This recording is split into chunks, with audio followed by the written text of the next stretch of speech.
ဒီအဲ့ဆိုရင်မတို့ဒီအန်ဒူးပေါ့လေမနေ့ကတင်သွားတယ်202012လပိုင်းရဲ့ reading အပိုင်းပေါ့လေနော်မနေ့ကတော့အမှကြည့်လိုက်တာဟိုလောက်ထိပဲပြီးသွားတယ်မနေ့ကဆရာတင်လိုက်တာဒီအပေါ်ကအမွန်တိုင်းနနမွန်တိုင်းနနတော့မဟုတ်မွန်တိုင်း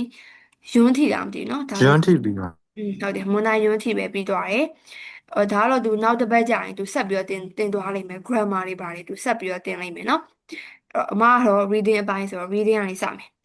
reading ကစာမေးပွဲမှာမေးတဲ့ပုံစံလေးနည်းနည်းရှင်းပြမယ်နော် reading ကိုမတို့ကစာမေးပွဲမှာဘယ်လိုမေးလဲဆိုတော့စစချင်းမွန်တိုင်းကျူးလာတယ်နော်အပေါ်ကမလို့မွန်တိုင်း Q ဒီကတော့ဒါ grammar အပိုင်းပေါ့လေနော်မွန်တိုင်း Q အထိကတော့ grammar အပိုင်းမွန်တိုင်းကျူးကစပြီးတော့ reading ဖတ်ရတော့မယ်နော်အဲ့တော့မွန်တိုင်းကျူးကတော့မတို့ reading ကအပုတ်တိုလေးဖတ်ရတယ်အပုတ်တိုဆိုတော့ကြည့်အခုမြင်တဲ့အတိုင်းကိုပဲဘယ်တော့မှမရှိဘူးစာပိုက်ကတစ်ချောင်းတစ်ချောင်းသုံးချောင်းအများဆုံး၅ချောင်းလောက်ထိပဲရှိတဲ့အပုတ်တိုလေးဖတ်ရမယ်အပေါ်မှာစာပိုက်ကအတိုလေးအောက်ကတပုတ်လောက်ပဲမေးခွန်းကမေးတယ်အဲ့ဒါကိုမြင်ဆန်တို့ကဖြေရမယ်ဒီလိုမျိုးအပုတ်တိုလေးက9 ပုတ်လောက်ဖြေရတယ်နော်9 ပုတ်ဖြေရတယ်မွန်တိုင်းဂျူးမှာနေအပုတ်တိုနော်မွန်တိုင်းဂျူးဆိုတာအပုတ်တိုတွေမေးတဲ့အပိုင်း9 ပုတ်လောက်ဖြေရတယ်အပုတ်တို9 ပုတ်ဟုတ်ပြီဒါမွန်တိုင်းဂျူးအပုတ်တိုပြီးသွားပြီဆက်ပြီးတော့မှလို့မွန်တိုင်းဂျူးရီချီကကြတော့အပုတ်လက်ဖြစ်သွားပြီပုတ်လက်နော်ချူဘုံလို့ခေါ်တယ်အပုတ်လက်အပုတ်လက်ကအမတို့အခုဒီ2020ခုနှစ်လောက်ထိရလေသူကအပုတ်လက်ကို3 ပုတ်ပဲမေးတယ်ဒါပေမဲ့အခုမနာဆန်လို့ဖြေရမှာ2025လေဖြေရမှာဆိုတော့2025ဒီ2024လောက်ကစပြီးတော့အပုတ်လက်က4 ပုတ်မေးတယ်အပုတ်လက်4 ပုတ်ဖြေရတော့မယ်3 ပုတ်မဟုတ်တော့ဘူးဒီမှာတော့ဒီစာအုပ်ထဲမှာတော့အပုတ်လက်က3 ပုတ်ဖြေပဲမေးထားတယ်ဒါပေမဲ့မတို့ကဒီဘက်ခေတ်ရောက်သွားပြီလေနော်2025ဆိုတော့4 ပုတ်လောက်ထိဖြေရတော့မယ်4 ပုတ်ဆိုပေမဲ့သူကနည်းနည်းလေးအစာပိုက်ကနည်းနည်းလေးတူသွားတယ်ပဲကျောင်းသားတွေလည်းအခြေရှိသေးရဲ့ဆိုတော့လေ4 ပုတ်ဆိုပေမဲ့အစာပိုက်နည်းနည်းလေးတူသွားမယ်တူပြီးတော့ဖြေရတဲ့မေးခွန်းက2 ပုတ်ပဲဖြေရတော့မယ်ဒီမှာဆိုရင်သူက3 ပုတ်ကိုမေးခွန်း3 ပုတ်ဖြေရတယ်အခုမှတော့အခုဒီဘက်ခေတ်2024 2025ကျတော့သူက4 ပုတ်လောက်မေးမယ်4 ပုတ်မှာစာပိုက်ကလည်းတူသွားမယ်တူပြီးတော့ဖြေရတဲ့မေးခွန်းက2 ပုတ်ပဲဖြေရတော့မယ်နော်2 ပုတ်ပဲဖြေရတော့မယ်ဒါမှတော့မွန်တိုင်းဂျူးရီချီနော်မွန်တိုင်းဂျူးရီချီအပုတ်လက်ဖြေရတဲ့ပုံစံပြီးတော့မှတော့မွန်တိုင်းဂျူနီယာဒါအန်ဒရီမှာမပါတဲ့ဟာပေါ့လေအခုအန်ဒူမှာစပါတယ် AB ပုတ်စာလို့ခေါ်တယ်နော်မတို့အဲ့ဒါကိုတော့ AB ပုတ်စာလို့ခေါ်တယ် AB ပုတ်စာမခတ်ပါဘူးပုံမှန်မတို့ဖတ်တယ်လို့ပဲ A နဲ့ B နှစ်ခုပေးတာA နဲ့ B နှစ်ခုကိုပဲအမတို့ဒီနှစ်ခုနဲ့ပတ်သက်တဲ့မေးခွန်းတွေပဲမေးမှာနော်မွန်တိုင်းဂျူနီယာကျတော့ AB ပုတ်စာလို့ခေါ်တယ်။သူကတပုတ်ပဲမေးတာပေါ့လေနော်။ AB ပုတ်စာတပုတ်ပဲပါတယ်။ AB ပုတ်စာအမတို့ဒီ A နဲ့ B เนาะ A နဲ့ B ရဲ့ထင်မြင်ချက်ပေါ့ပြောရအောင်เนาะ A ကလည်း A သူ့ဘာသာသူပြောတဲ့စာပိုက်ပါမယ် B ကလည်း B စာပိုက်ပါမယ်အဲ့မှာအဲ့နှစ်ခုရှင်ပြီးတော့မေးခွန်းလေးမေးလာမယ်ပေါ့เนาะ AB မှာ AB ဆိုတဲ့မေးခွန်းလေးပါလိုက်မယ်เนาะအဲ့ဒါနှစ်ပုတ်တော့ဖြေရတယ်စာပိုက်ကတော့တစ်ပိုက်တည်းဒါမေးခွန်းကနှစ်ပုတ်ပေါ့လေเนาะဒါမွန်တိုင်းဂျူနီဟုတ်ပြီပြီးတော့မှတော့မွန်တိုင်းဂျူးဆဲကတော့လောကအပုတ်ရှည်အပုတ်ရှည်တော်ရှည်တူလားစာပိုက်ကအရှည်ကြီးပဲတူလားနော်စာပိုက်အရှည်ကြီးဖြေရမယ်အဲ့ဒါက3 ပုတ်ပေါ့နော်မေးခွန်း3 ပုတ်စာပိုက်ရှည်မေးခွန်း3 ပုတ်တပုတ်ပဲတွားမေးတယ်စာပိုက်အရှည်ဆိုတော့လေမွန်တိုင်းဂျူဆန်တပုတ်ပဲပါတယ်တပုတ်ကိုမှစာပိုက်ကတော်တော်ရှည်တယ်ပြီးတော့အဲ့စာပိုက်တစ်ပိုက်ကိုမှဖြေရတာက3 ပုတ်ဖြေရတယ်နော်ဟုတ်ပြီနောက်ဆုံးကတော့မတာမွန်တိုင်းဂျူးယွန်းကတော့မတို့ဗာလဲဆိုရင်တော့အချက်လက်ရှာတဲ့ပုံစံလို့ခေါ်တယ်နော်ဒီဟာကိုအချက်လက်ရှာတဲ့ပုံစံလို့ခေါ်တယ်ဒါတော့သိပြီးသားပါ N3 လောက်ထဲရတယ် information ရှာတဲ့ပုံစံဆိုတာလေနောက်ဆုံးအပုတ်လေနောက်ဆုံးအပုတ်ဒီဟာအမှတ်တွေအများကြီးပေးတယ်အရင်ဖြေရမယ်ဆိုပြီးတော့ဒါပြောကြတယ်ပုံစံပေါ့လေနော်ဒါတော့မတို့ပုံမှန်အတိုင်း reading ကတော့ဒီထိပဲပါပါတယ်ကျန်တာကတော့ listening ပေါ့လေနော် listening ကတော့မတို့တောက်ကြနေကြရင်တော့ listening ဆရာမသင်ပေးလိမ့်မယ်နော်အဲ့တော့အခု reading ကဒီနေ့ကအမနေ reading နေဆိုတော့ဖတ်ကြည့်အောင် reading နေစပြီးတော့အဲ့တော့ reading အရင်ဆုံးမတို့မွန်တိုင်းဂျူကစမယ်နော်မွန်တိုင်းဂျူအပုတ်တူကနံပါတ်1အဲ့တော့ reading ဖတ်လို့ရှိရင်စာပိုက်မဖတ်ခင်မှာအရင်ဆုံးမေးခွန်းကိုဖတ်တဲ့အကျင့်လုပ်ပါနော်စာပိုက်မဖတ်ခင်မှာမေးခွန်းဖတ်တဲ့အကျင့်ကိုလုပ်ပါဘာလို့မေးခွန်းဖတ်ခိုင်းလဲဆိုရင်မေးခွန်းဖတ်ထားပြီဆိုရင်မတို့ကဒီမေးခွန်းမှာ ဒီမေကွန်းကဘာမေးချင်လဲဆိုတာကိုမနာဆန်တော့သိသွားပြီဆိုရင်စာပိုက်ဖက်ရလွယ်သွားပြီနော်မေကွန်းဘာမေးချင်လဲဆိုတာကိုသိထားပြီဆိုလို့ရှိရင်စာပိုက်ဖက်လို့ရှိရင်ဒီမေကွန်းကမေးထားတဲ့အချက်လက်လေးတွေကိုတေချာလေးတတိထားပြီးဖတ်တော့ပေါ့နော်အဲ့လိုမဟုတ်ဘဲနဲ့စာပိုက်ဖက်ပြီးမှမေကွန်းဖတ်ပြီးဆိုလို့ရှိရင်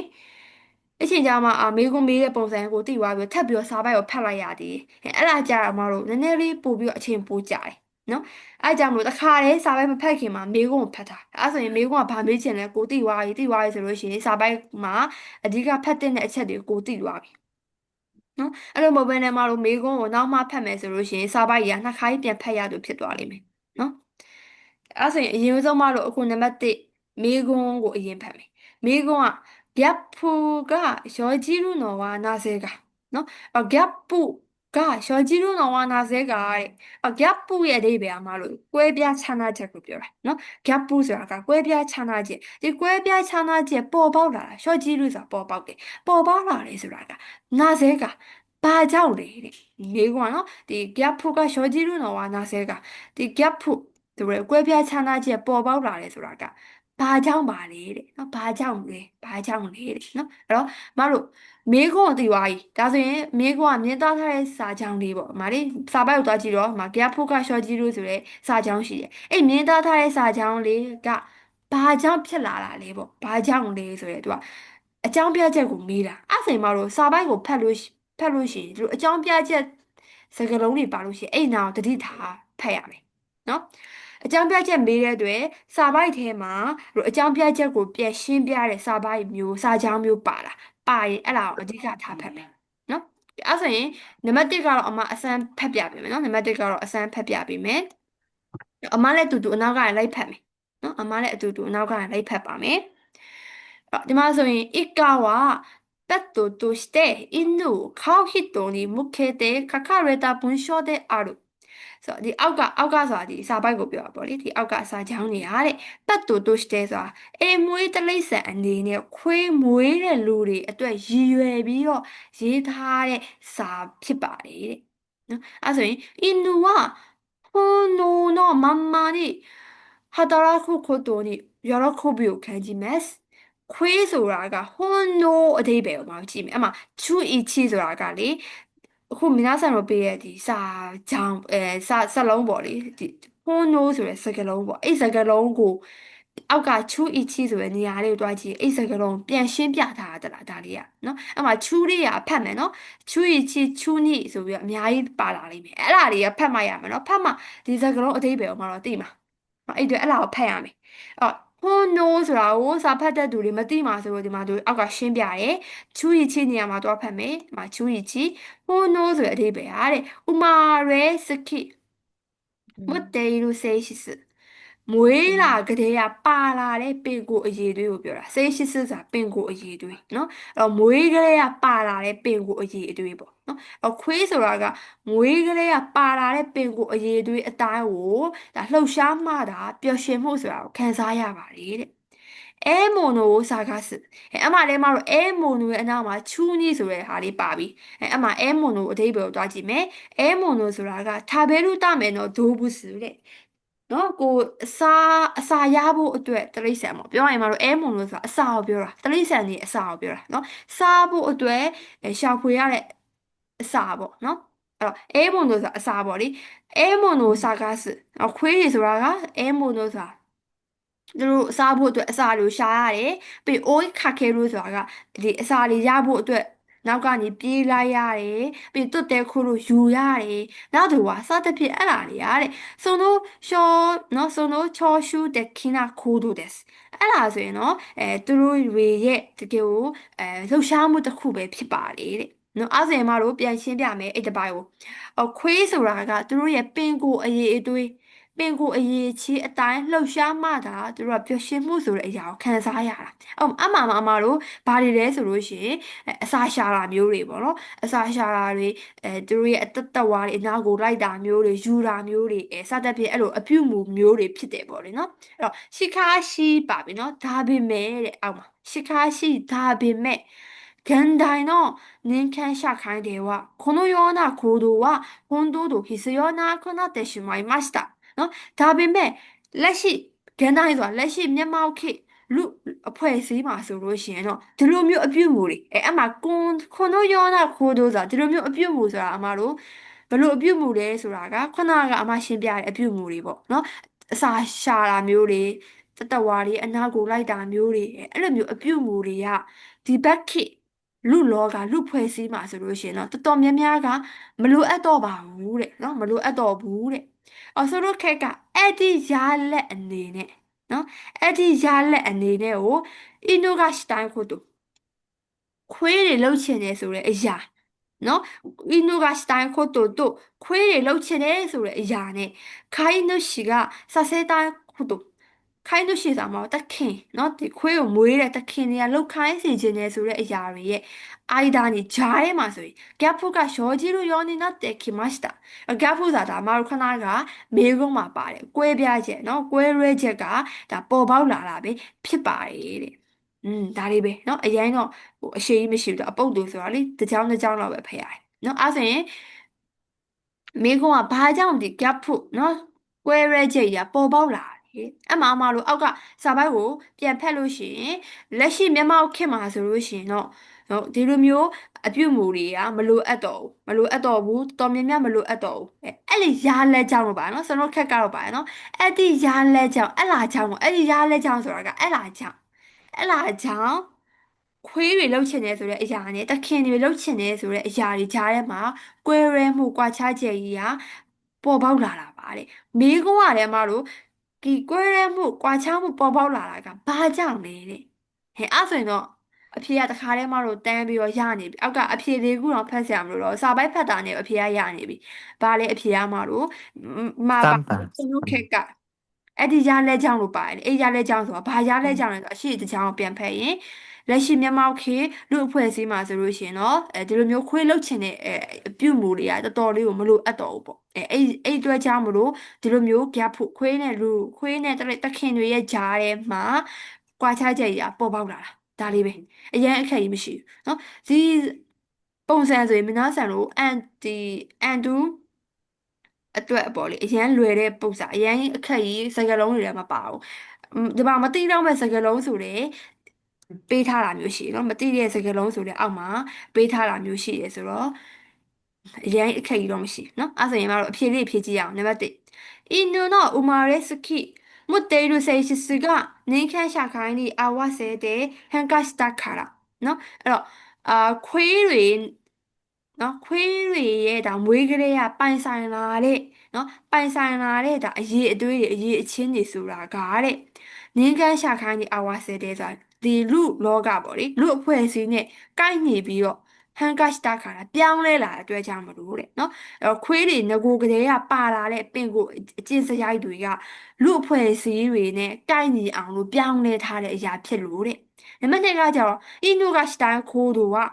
ခွေးတွေလှုပ်ချင်တယ်ဆိုတဲ့အပြုအမူတွေကဂန်တိုင်းတော့နင်းခမ်းရှာခိုင်းတယ်ကွာဟိစယောနိုင်ကအိုဝေးခါတာနော်ခွေးတွေလှုပ်ချင်တယ်ဆိုတဲ့အပြုအမူကလက်ရှိလူအဖွဲ့အစည်းနော်လူလောကလူအဖွဲ့အစည်းတဲမှာဆိုလို့ရှိရင်တော့မလိုအပ်ဘူးဆိုတဲ့အရာတွေကများနေတဲ့အတွက်ကြောင့်နော်မလိုအပ်တော့ဘူးပြောရရင်ကွာဒီခွေးတွေလှုပ်ချင်တယ်ဆိုတဲ့အပြုအမူတွေကဒီလက်ရှိမြန်မာခေတ်လူအဖွဲ့အစည်းမှာနော်လက်ရှိခေတ်လူအဖွဲ့အစည်းမှာမလိုအပ်တော့ဘူးပေါ့ဒါတွေကမလိုအပ်တော့တဲ့အတွက်ကြောင့်မတ်တုံးကကြတော့အင်းနုကယောရောခုပီကိုခဲကြီးလို့ခိုးတို့ကခွေးတွေပျော်ရွှင်မှုဆိုတဲ့အရာကိုခံစားရနော်ပျော်ရွှင်မှုဆိုတဲ့အရာကိုခံစားစေတဲ့အပြုအမူတွေကခိုင်းနုရှင်နေဝဝခရနာခုနာတခါလာနော်တခင်နေအတွက်အဲ့လာလောကဝခရနာခုသာနားမလဲတဲ့အရာဖြစ်နေလို့တဲ့နော်ခွေးတွေရဲ့ပျော်ရွှင်မှုဆိုတာကိုခံစားရအပြုအမူတွေကတခင်တွေအတွက်ဒါကြီးကနားမလဲတဲ့အတွက်ကြောင့်မလို့တခင်တွေကအဲ့ဟာကိုနားမလဲတဲ့အတွက်ကြောင့်မလို့တဲ့နံပါတ်4ကကြောင့်ခိုင်းနုရှိကစဆဲသားခိုးသူကတခင်တွေလောက်ခိုင်းစီခြင်းနဲ့အပြုအမူတွေကအင်းနုနေဝတဲ့ခိနိုင်ခိုးသူကအိုဝေးခါတာခွေးတွေမလုံနိုင်တဲ့အရာတွေဖြစ်နေလို့တဲ့နော်တခင်တွေလောက်ခိုင်းစီခြင်းနဲ့ဆိုတဲ့အပြုအမူတွေကခွေးတွေမလုံနိုင်တဲ့အရာတွေဖြစ်နေလို့တဲ့ဟုတ်ပြီအဲ့ဒါမှအဖြေလေးခုလည်းဖက်ပြပြီးွားပြီအပေါ်ကစာပိုင်လည်းဖက်ပြပြီးွားပြီအဲ့ဆိုရင်မောက်အဖြေလေးဖြေကြည့်ပါဦးဘယ်ကအဖြေမှန်ဖြစ်မလဲ2番。อืม2番。2番さん、ဟဲ့နိဗ္ဗာန်လို့ထင်တယ်ဟာ2番。ဟိုင်းနိဗ္ဗာန်ကဲအဲ့ဆိုရင်အကုန်လုံးကနိဗ္ဗာန်ပဲပေါ့ဟုတ်လားတခြားအချစ်စမ်းယုံနေမရှိတော့ဘူးလားအချစ်စမ်းယုံဖြစ်မဲ့လူတွေရှိသေးတယ်နိဗ္ဗာန်ပဲရှိပါပေါ့တင်ကြတယ်ပေါ့နိဗ္ဗာန်ဟုတ်ကဲ့ဟုတ်တယ်နော်အဖေအမတို့နိဗ္ဗာန်ပဲဖြစ်မှာပါနော်ဒါမှခဏပြောရလေအဲ့ရလဲဆိုတာကဒါအဲ့အတွက်ကြောင့်ပေါ့ပြောရရင်ကြောင့်ဆိုလဲဒါသူကပြန်ပြီးတော့ရှင်းပြလိုက်တာဆိုတော့မိကုန်းကလည်းဘာကြောင့်လဲလို့မေးတဲ့အတွက်အမတို့အဖေကနိဗ္ဗာန်ပဲဖြစ်မှာနော်ခွေးတွေလှုပ်ချင်နေဆိုတဲ့အပြုအမအခုဒီဘက်ခင်မှာမလိုအပ်တော့ဘူးလေအဲ့အတွက်ကြောင့်မလို့ဒီလိုမျိုးခွေးနဲ့လူတဲ့ကြားထဲမှာမတူတဲ့အချက်တွေကပေါ်ပေါက်လာတာပေါ့အဲ့လားလေးပဲเนาะအဲ့တော့အဖေကနိဗ္ဗာန်ဆိုမှန်တယ်အချစ်ဆဲရိုးကတော့မှားတယ်အမတို့မပါတဲ့အဖြေတွေဒီစာပိုက်ထဲမှာမပါတဲ့အဖြေတွေเนาะအဲ့တော့ reading ဖတ်ပြီဆိုလို့ရှိရင်တခုတတိထားရမှာကလေစာပိုက်ထဲမှာပါတဲ့အဖြေပဲယူမယ်စာပိုက်ထဲမှာမပြောထားတဲ့ဟာတွေအပြင်ကအဖြေတွေမယူပါနဲ့အဲ့လိုအပြင်ကအဖြေတွေယူလို့ရှိရင်အဲမှားတာတော့မှားတာများတယ်ပေါ့လေအပြင်ကအဖြေတွေကလုံးဝကိုပြောထားတဲ့ဒီစာပိုက်ထဲမှာပြောထားတဲ့အဖြေတွေမဟုတ်တဲ့အတွက်အဲ့ဒီအဖြေတွေဆိုရင်မှားတယ်အဲကြောင့်မလို့စာပိုက်ထဲမှာပြောထားတဲ့အကြောင်းအရာကိုပဲအမတို့အဖြေယူမယ်နော်အဲ့တော့အဖြေရွေးနည်းဆိုတာကမနဆန်တို့ကစာပိုက်ထဲမှာသူပြောထားတဲ့အကြောင်းအရာစာပိုက်ထဲမှာဖော်ပြထားတဲ့ဟာကိုပဲအဖြေယူမယ်เนาะဒါမှမဟုတ်လည်းမဟုတ်စာပိုက်ထဲမှာဖော်ပြထားတဲ့အကြောင်းအရာနည်းနည်းဆင်တူနေတဲ့အကြောင်းအရာလေးတွေပြောเนาะစာပိုက်ထဲမှာဖော်ပြထားတဲ့အကြောင်းအရာနဲ့ဆင်တူနေတဲ့အကြောင်းအရာတွေဆိုအဲ့ဒါအဖြေယူမယ်အဲ့လိုမှမဟုတ်ဘဲနဲ့စာပိုက်ထဲမှာလုံးဝမပြောထားအခြားအပြင်ကအဖြေတွေဆိုရင်လုံးဝအဖြေမယူပါဘူးအဲ့ဒါသတိထားပါเนาะကျောင်းသားရဲ့ reading မရဘူးဆိုတာဘာကြောင့်မရလဲဆိုရင်သူတို့တွေကစာပိုက်ကိုဖတ်တယ်ဖတ်ပေမဲ့စာပိုက်ထဲကအဖြေမယူဘူးအဲ့လိုကြီးကြောင်တလားအမတို့စာပိုက်ဖတ်တယ်ဆိုတာဒီစာရေးသူရဲ့စာပိုက်ဖတ်ပြီဆိုရင်သူ့ရဲ့အသွေးအတိုင်းသူရေးထားအတိုင်းပဲအမတို့ကအဖြေယူရမှာကိုယ့်ရဲ့အသွေးတွေအခြားမဟုတ်တဲ့အဖြေယူလို့မရဘူးလေ reading ဆိုတာလေတကယ်တော့လွယ်တယ်တလားနောက်ဆက်တော့နည်းနည်းလေးအသွေးလေးမှားနေလို့ reading တွေးတယ်ပေါ့ reading အဖြေတွေးတဲ့တွေးနည်းတွေမှားနေလို့လားreading မရကြတာတကယ်တော့ reading ကအရန်လွယ်တယ်နော်တကယ်တော့ reading ကလွယ်ပါတယ်အဲ့လိုမျိုးreading လွယ်တယ်လို့ထင်အောင်လဲအများကြီးဖတ်ပါနော်အမားတို့ဆိုလည်းအခုလွယ်လို့တွေးရဆိုတာအမားတို့ဘက်ကလည်းအများကြီးဖတ်ထားလို့နော်အမ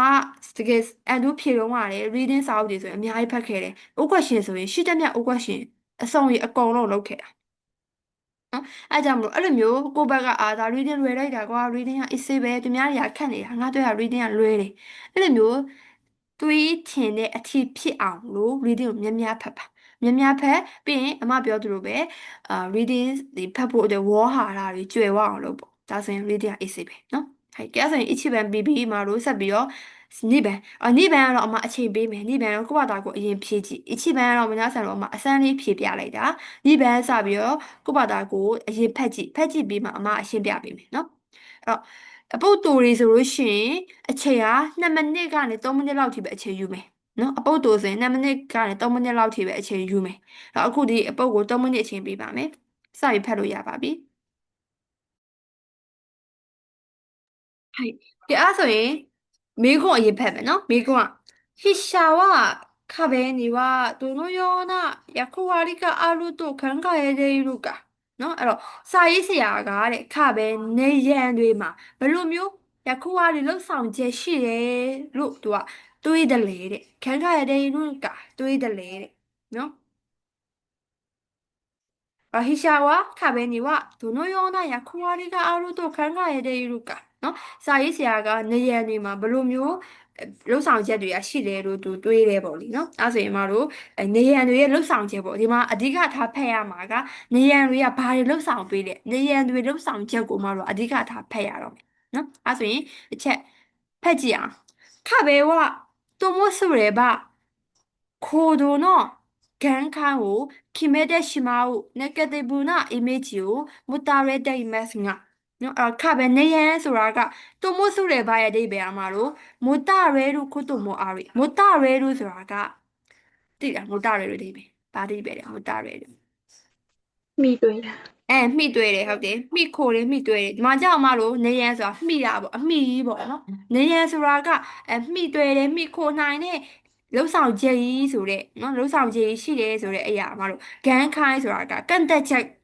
ဆိုတဲ့ဟာယူကိမဲ့တဲ့ရှိမအောင်တတ်မှတ်ထားတဲ့ negative ဘူးနာရဲ့အဓိပ္ပာယ် minus လို့ဆိုတာ negative မကောင်းတဲ့အဲ့လို image ပုံရိပ်ပုံစံကြီးကတော့သူ့မှာရှိနေပေမဲ့လေจิตสว่าတကယ်တော့နင်ခံကဟိုခါတော့ ခိုတိုင်းတို့ခန်းခဲကိုချောစိစရုတမယ်နော်တကယ်တော့အမတို့ကလူသားတွေကအချားတော့ဒီအရာတွေနဲ့ဒါမှမဟုတ်လေခန်းခဲနော်ခန်းခဲဆိုတာပတ်သက်ဆက်နွယ်မှုတွေကိုချောစိထိမ့်ညှိပေးဖို့အတွက်ညှိနှိုင်းပေးဖို့အတွက်တိုင်းဟဲဂျူယောနာအရန်အရေးကြီးတယ် 에레멘도 다따노 대화 나이가 또 부쿠와 강가에 대 이메스데 너? အဲ့တော့အရင်အရေးကြီးရမှာလို့ element တို့ဆိုတာယောဆိုပေါ့လေနော် element ကိုပြောတာအရင်အရေးကြီးတဲ့လို့အချက်ကြီးပေါ့နော်အရင်အရေးကြီးတဲ့ပေါ့အရာဝတ္ထုကြီးတစ်ခုပေါ့နော်အဲ့လိုမျိုးပဲလို့ကျွန်တော်ကတော့ထင်ပါတယ်တဲ့ဟုတ်ပြီအဲ့ဒါဆိုရင်မဟုတ်ဒီတစ်ပတ်တော့အရင်ပြန်ပြီးတော့ရှင်းပြပေးမယ်နေရဆိုတာကအမိပြုတ်ရတယ်အမိတွေ့ရတယ်ဆိုတော့အပြုတ်မူကြီးလို့အကန့်အသတ်ချက်ယူသတ်မှတ်ထားတယ် negative မကောင်းတဲ့ပုံစံမျိုးတော့သူမှရှိနေပေမဲ့လေတကယ်တော့လူသားတွေရဲ့အခြားသောဒါအကြောင်းအရာတွေအခြားသောအရာတွေဒါမှမဟုတ်လေပတ်သက်ဆက်နွယ်မှုတွေကိုထိမ့်ညစ်ပေးဖို့အတွက်အရန်အရေးကြီးတဲ့အရာကြီးတစ်ခုပဲလို့တော့ကျွန်တော်ကထင်ပါတယ်တဲ့အဲ့တော့ခဘေကအတ္တလားအတ္တခါလားနော်အနေရကြီးတာရှိမယ်ဆိုလို့ရှိရင်တော့နင်ခံကနေရန်ကြီးရှိနေတဲ့အတွက်ကြောင့်ပေါ့လေနော်နေရန်ကြီးကရှိမယ်ဆိုရင်နေရန်ကြီးရှိနေတဲ့အတွက်ကြောင့်မလို့နင်းခံကလူသားတွေကနကယောခုခူရာစတဲ့ခိုရာရဲတာနိုတာနော်အဲ့တော့နေရန်ကြီးကရှိနေတဲ့အတွက်ကြောင့်မလို့လူသားတွေကနကယောခုဆိုတာကအမတို့ဟိုဆက်ဆံရေးကောင်းမှုဆိုတာနေထိုင်နေကြရတာပေါ့လေနေထိုင်နေကြတာပါတဲ့ခပဲညရော့တဲ့နေရန်ကြောင့်ပဲဟေဒတဲ့ရာရဲပါနော်နေရန်နဲ့မတို့ ဟဲ့ဒါတဲလို့ဆိုတာကခွဲခြားထားတာနော်နေရပိုင်းခြားထားတာပေါ့လေနေရဖြစ်ပိုင်းခြားထားမယ်ဆိုလို့ရှိရင်တော့ရှင်းရတဲ့ကိနာကျော်ရီကတဲ့ကိမတ်ခါလာနော်နေရနဲ့တာပိုင်းခြားထားမယ်ဆိုရင်ရှင်းရတဲ့ကိနာဆိုတာကဟိုစိတ်ပိုင်းဆိုင်ရာကျော်ရီဆိုအကွာဝေးရာပြုလုပ်နိုင်တဲ့အတွက်ကြောင့်မလို့မီဆုတို့တကားခုစမှုခို့တို့မတဲ့ခိတဲ့မီဆုတို့ဆိုတာမှာတိတ်တက်စိတ်လှုပ်ဝက်စွာလှုပ်ဝက်စွာနေထိုင်နိုင်ပြီးတော့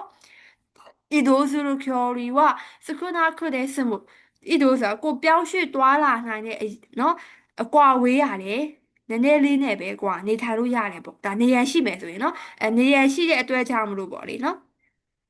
နေရင်းရှိနေတဲ့အတွက်ကြောင့်မလို့လူသားတွေကလည်းဒီဆက်ဆံရေးကောင်းမွန်စွာနေထိုင်နေကြတယ်ပြီးတော့နေရန်နဲ့ပိုင်းခြားထားမယ်ဆိုလို့ရှိရင်တော့စိတ်ပိုင်းဆိုင်ရာအကွာအဝေးလှုပ်ဆောင်နိုင်တဲ့အတွက်ကြောင့်မလို့တိတ်တဲ့စိတ်လေးမိစွတ်တို့ဆိုတာမလို့လှုပ်ဝက်စွာတိတ်စိတ်လေးနေရန်တဲမှာပဲဒါနေထိုင်လို့ရတယ်ပြီးတော့လှုပ်ရှားသွားလာနိုင်တဲ့အကွာအဝေးကလည်းရော်နေစွာနေထိုင်နိုင်တယ်ပေါ့အဲ့တော့အာအိုးတို့အမိုးရပါအိုင်မရှိ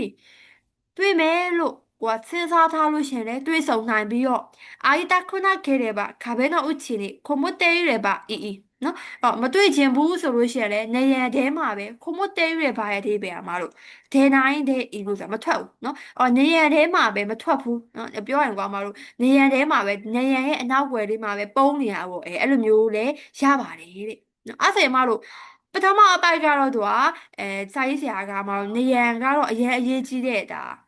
အရာကြီးတစ်ခုလို့ပဲသူထင်တယ်ပေါ့အောက်မှာမှဒုတိယအပိုက်ကဆက်ပြီးတော့နေရန်ဒါရှိမယ်ဆိုရင်ဘာတွေလှုပ်ဆောင်နိုင်လဲဆိုတာပါတယ်ပေါ့နေရန်ရဲ့လှုပ်ဆောင်ချက်တွေကိုအောက်အပိုက်မှာဖော်ပြသွားတာဟုတ်တယ်နော်နေရန်သာရှိမယ်ဆိုရင်ဒါတွေလှုပ်ဆောင်နိုင်တယ်ဆိုပြီးတော့စာရေးသူကဖော်ပြသွားတာအဲ့တော့မေခွန်းကလေ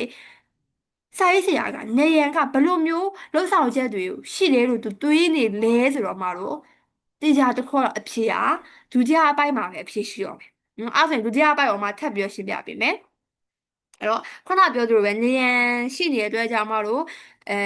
ဒီလူသားတွေအချင်းချင်းကြားထဲမှာ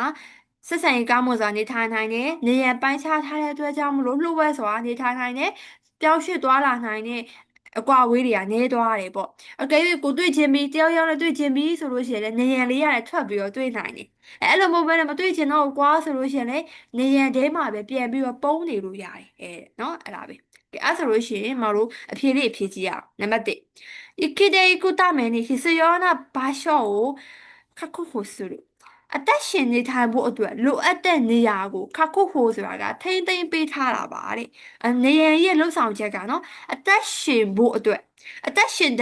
လိုအပ်တဲ့နေရာယူသူကထိမ့်သိမ့်ပေးထားတာတဲ့နံပါတ်1ကကြတော့周りの人との親密的なつながりを切るဘေးကပတ်ဝန်းကျင်ဘေးပတ်ဝန်းကျင်ကလူတွေနဲ့ရှေးရစ်တဲ့ခိနာဆိုတာစိတ်ပိုင်းဆိုင်ရာဆက်နွယ်မှုကိုဖြတ်တောက်စေတယ်တဲ့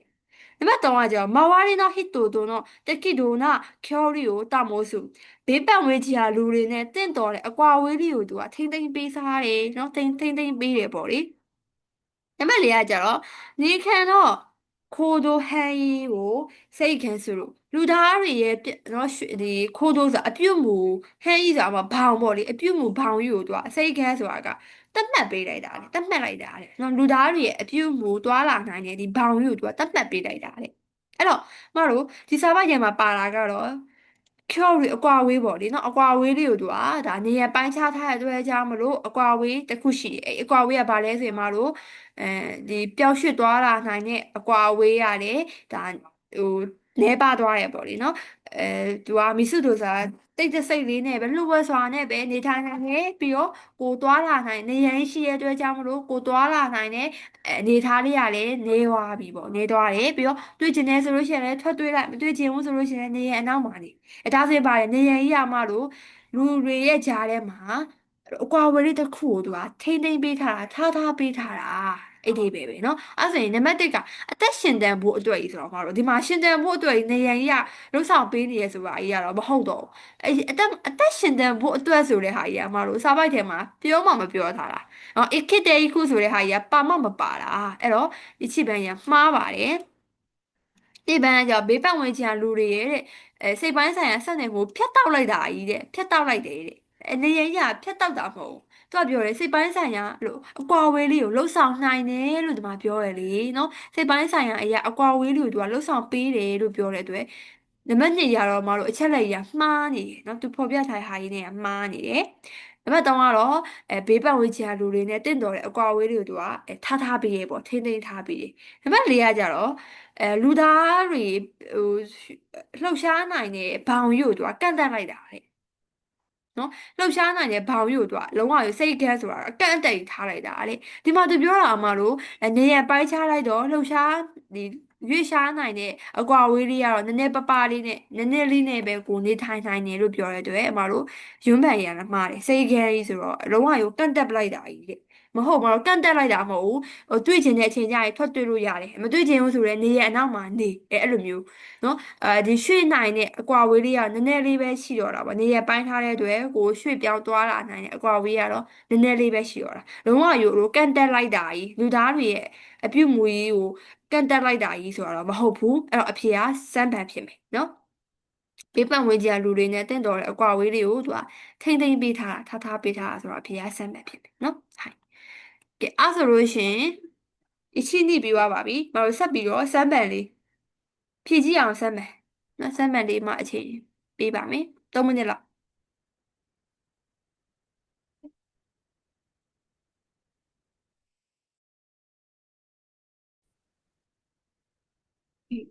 ကဲအဲ့ဆိုရင်မတို့အဲဒါမတို့နံပါတ်3ပုံလေးနော်နံပါတ်3ကောဂျူယွန်းပေါ့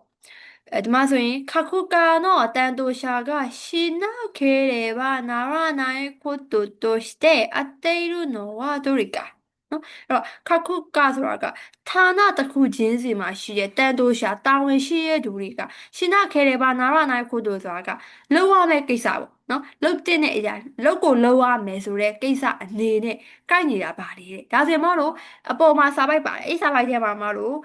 ဒီဌာနတစ်ခုချင်းစီကတန်တိုးရှာနော်ဒီပိုင်ရှင်ဌာနတစ်ခုချင်းစီက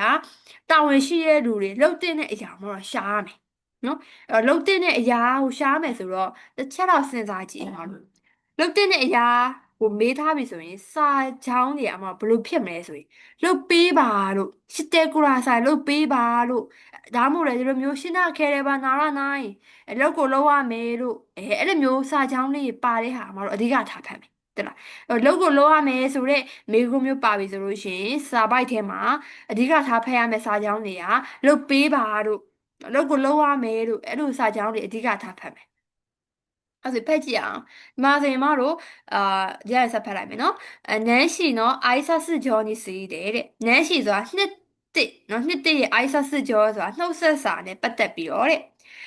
取引先にお送りする年始の挨拶状につきまして、ပေပေါ်ရမယ့်လိပ်စာတွေမှာပေါ့လေပေပေါ်ရမယ့်နှစ်တစ်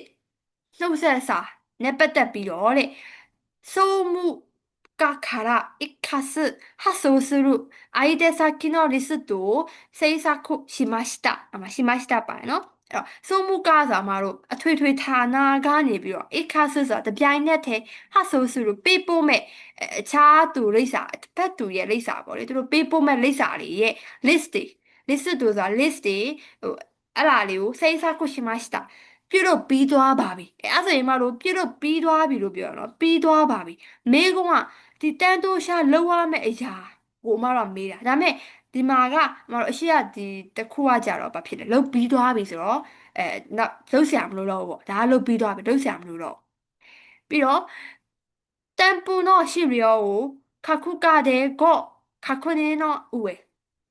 တန်ဖိုးစာမှာတော့ပူးတွဲပေးပို့ရမယ့် file တွေပေါ့လေဒီ ISA စစ်ကြောနဲ့ပူးတွဲပြီးတော့ပေးပို့ရမယ့် file တွေကိုဌာနတစ်ခုချင်းစီမှာ go ana go ခခုနေဆိုတာကစစ်ဆေးပြီးလို့ရှိရင်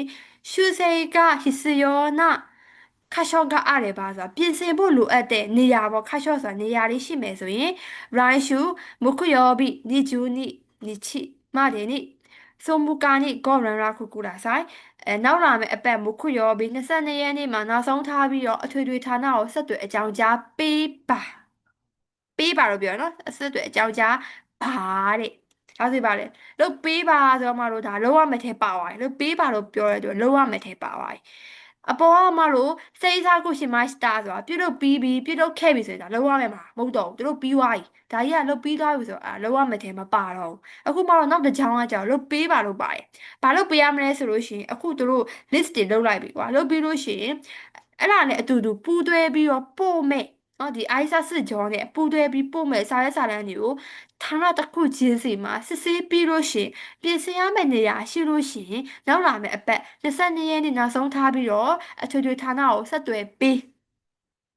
မာတာပါတယ်အောက်မှာနော်အောက်တစ်ပိုင်းမှာမာတာလေထပ်ပြီးတော့တဲ့その他に各科から直接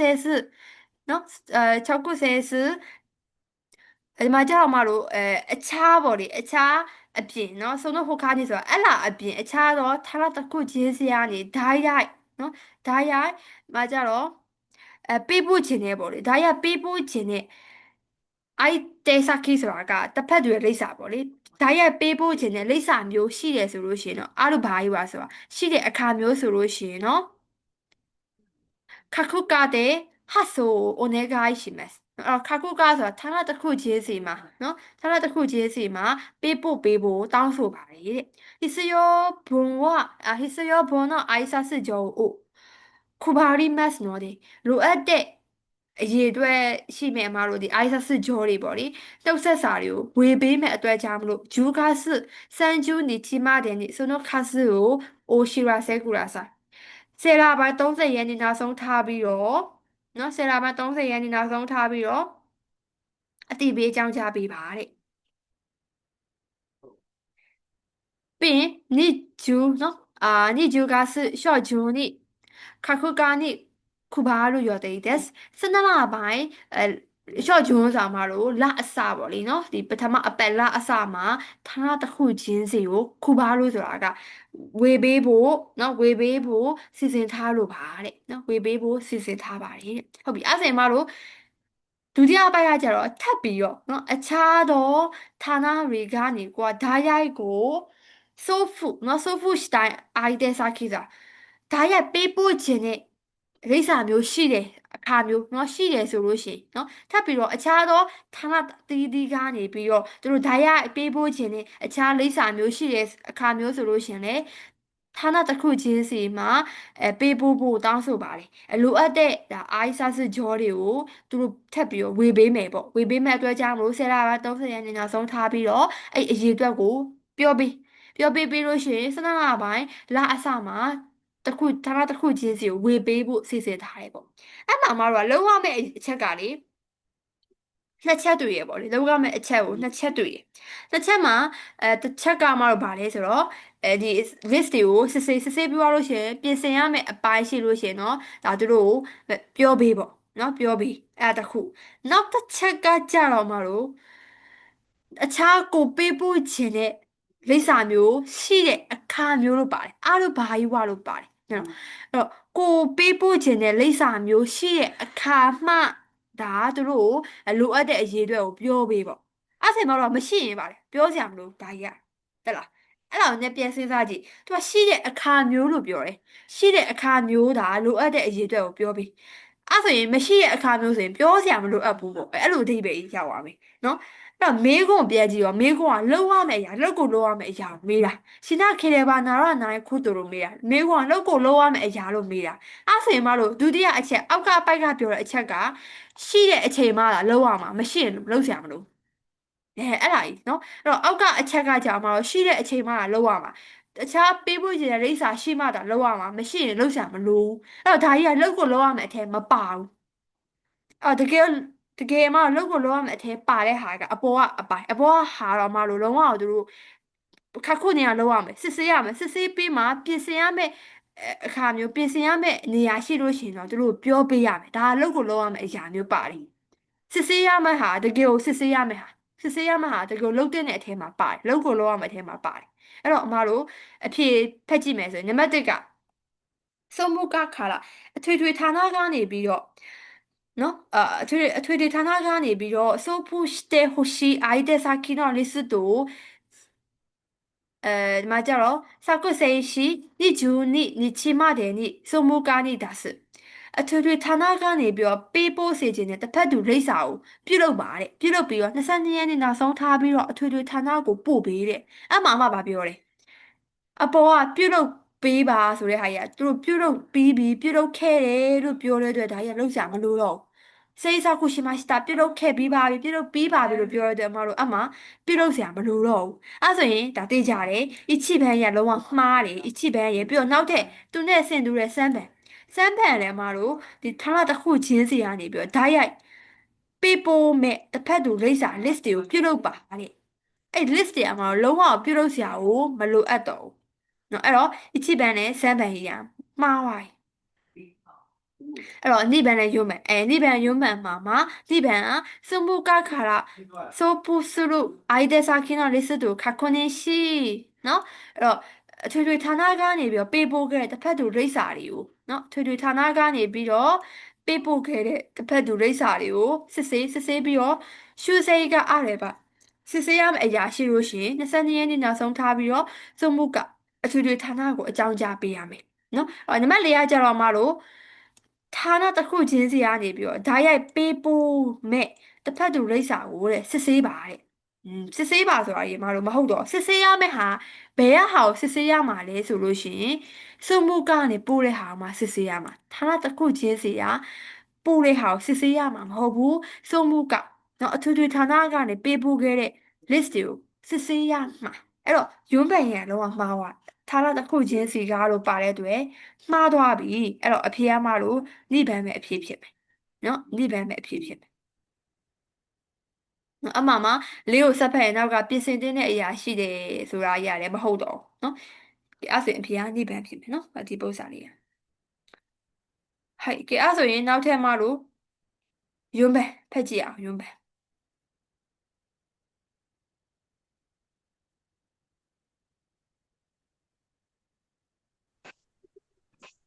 对，马路原本嘅美國啊，去香港看下嘅啲阿公啊，嗰啲啦，晒呢度嘢一堆呢，跟住啊買嘅，喏晒呢度嘢一堆呢，跟住啊買片咪嚟嘅，或者嘛所以看叫下人口が増えれば、そのだけ価格の進歩に遠くなる。အဲ့တော့看叫下ဆိုတာသူတေသနာပညာရှင်တွေရဲ့အရေးအတွက်人口ဆိုတာလူဦးရေတွေဒါတိုးပွားလာမယ်ဆိုရင်ဒါခေအဲ့ဒါနဲ့တင်ခါခုနရှင်းဖို့ဆိုတာသိပ္ပံနည်းပညာတိုးတက်ဖို့ကဟာယာခုမကြဟာယာခုနော်ဟာယာခုနာတို့ဆိုတာပို့ပြီးတော့မြန်ဆန်လာပါလိမ့်မယ်တဲ့နော်အဲ့တော့သိပ္ပံပညာရှင်အရေးအတွက်တွေကတိုးတက်လာမယ်ဆိုလို့ရှိရင်အဲ့ဒါနဲ့ပဲသိပ္ပံနည်းပညာတိုးတက်ဖို့ကပို့ပြီးတော့မြန်ဆန်လာမယ်တဲ့မချင်တို့တေချာပေါက်ပေါ်တဲ့重要な科学的成果が上げられるかどうかはအရေးကြီးတဲ့သိပ္ပံနည်းပညာဆိုင်ရာရလဒ်တွေကရရှိလားမရရှိဘူးလားဆိုတာက ခံကျူနော်စကြော်လျောနိဟိရေစုရုမုံလို့သေးပါနိုင်နော်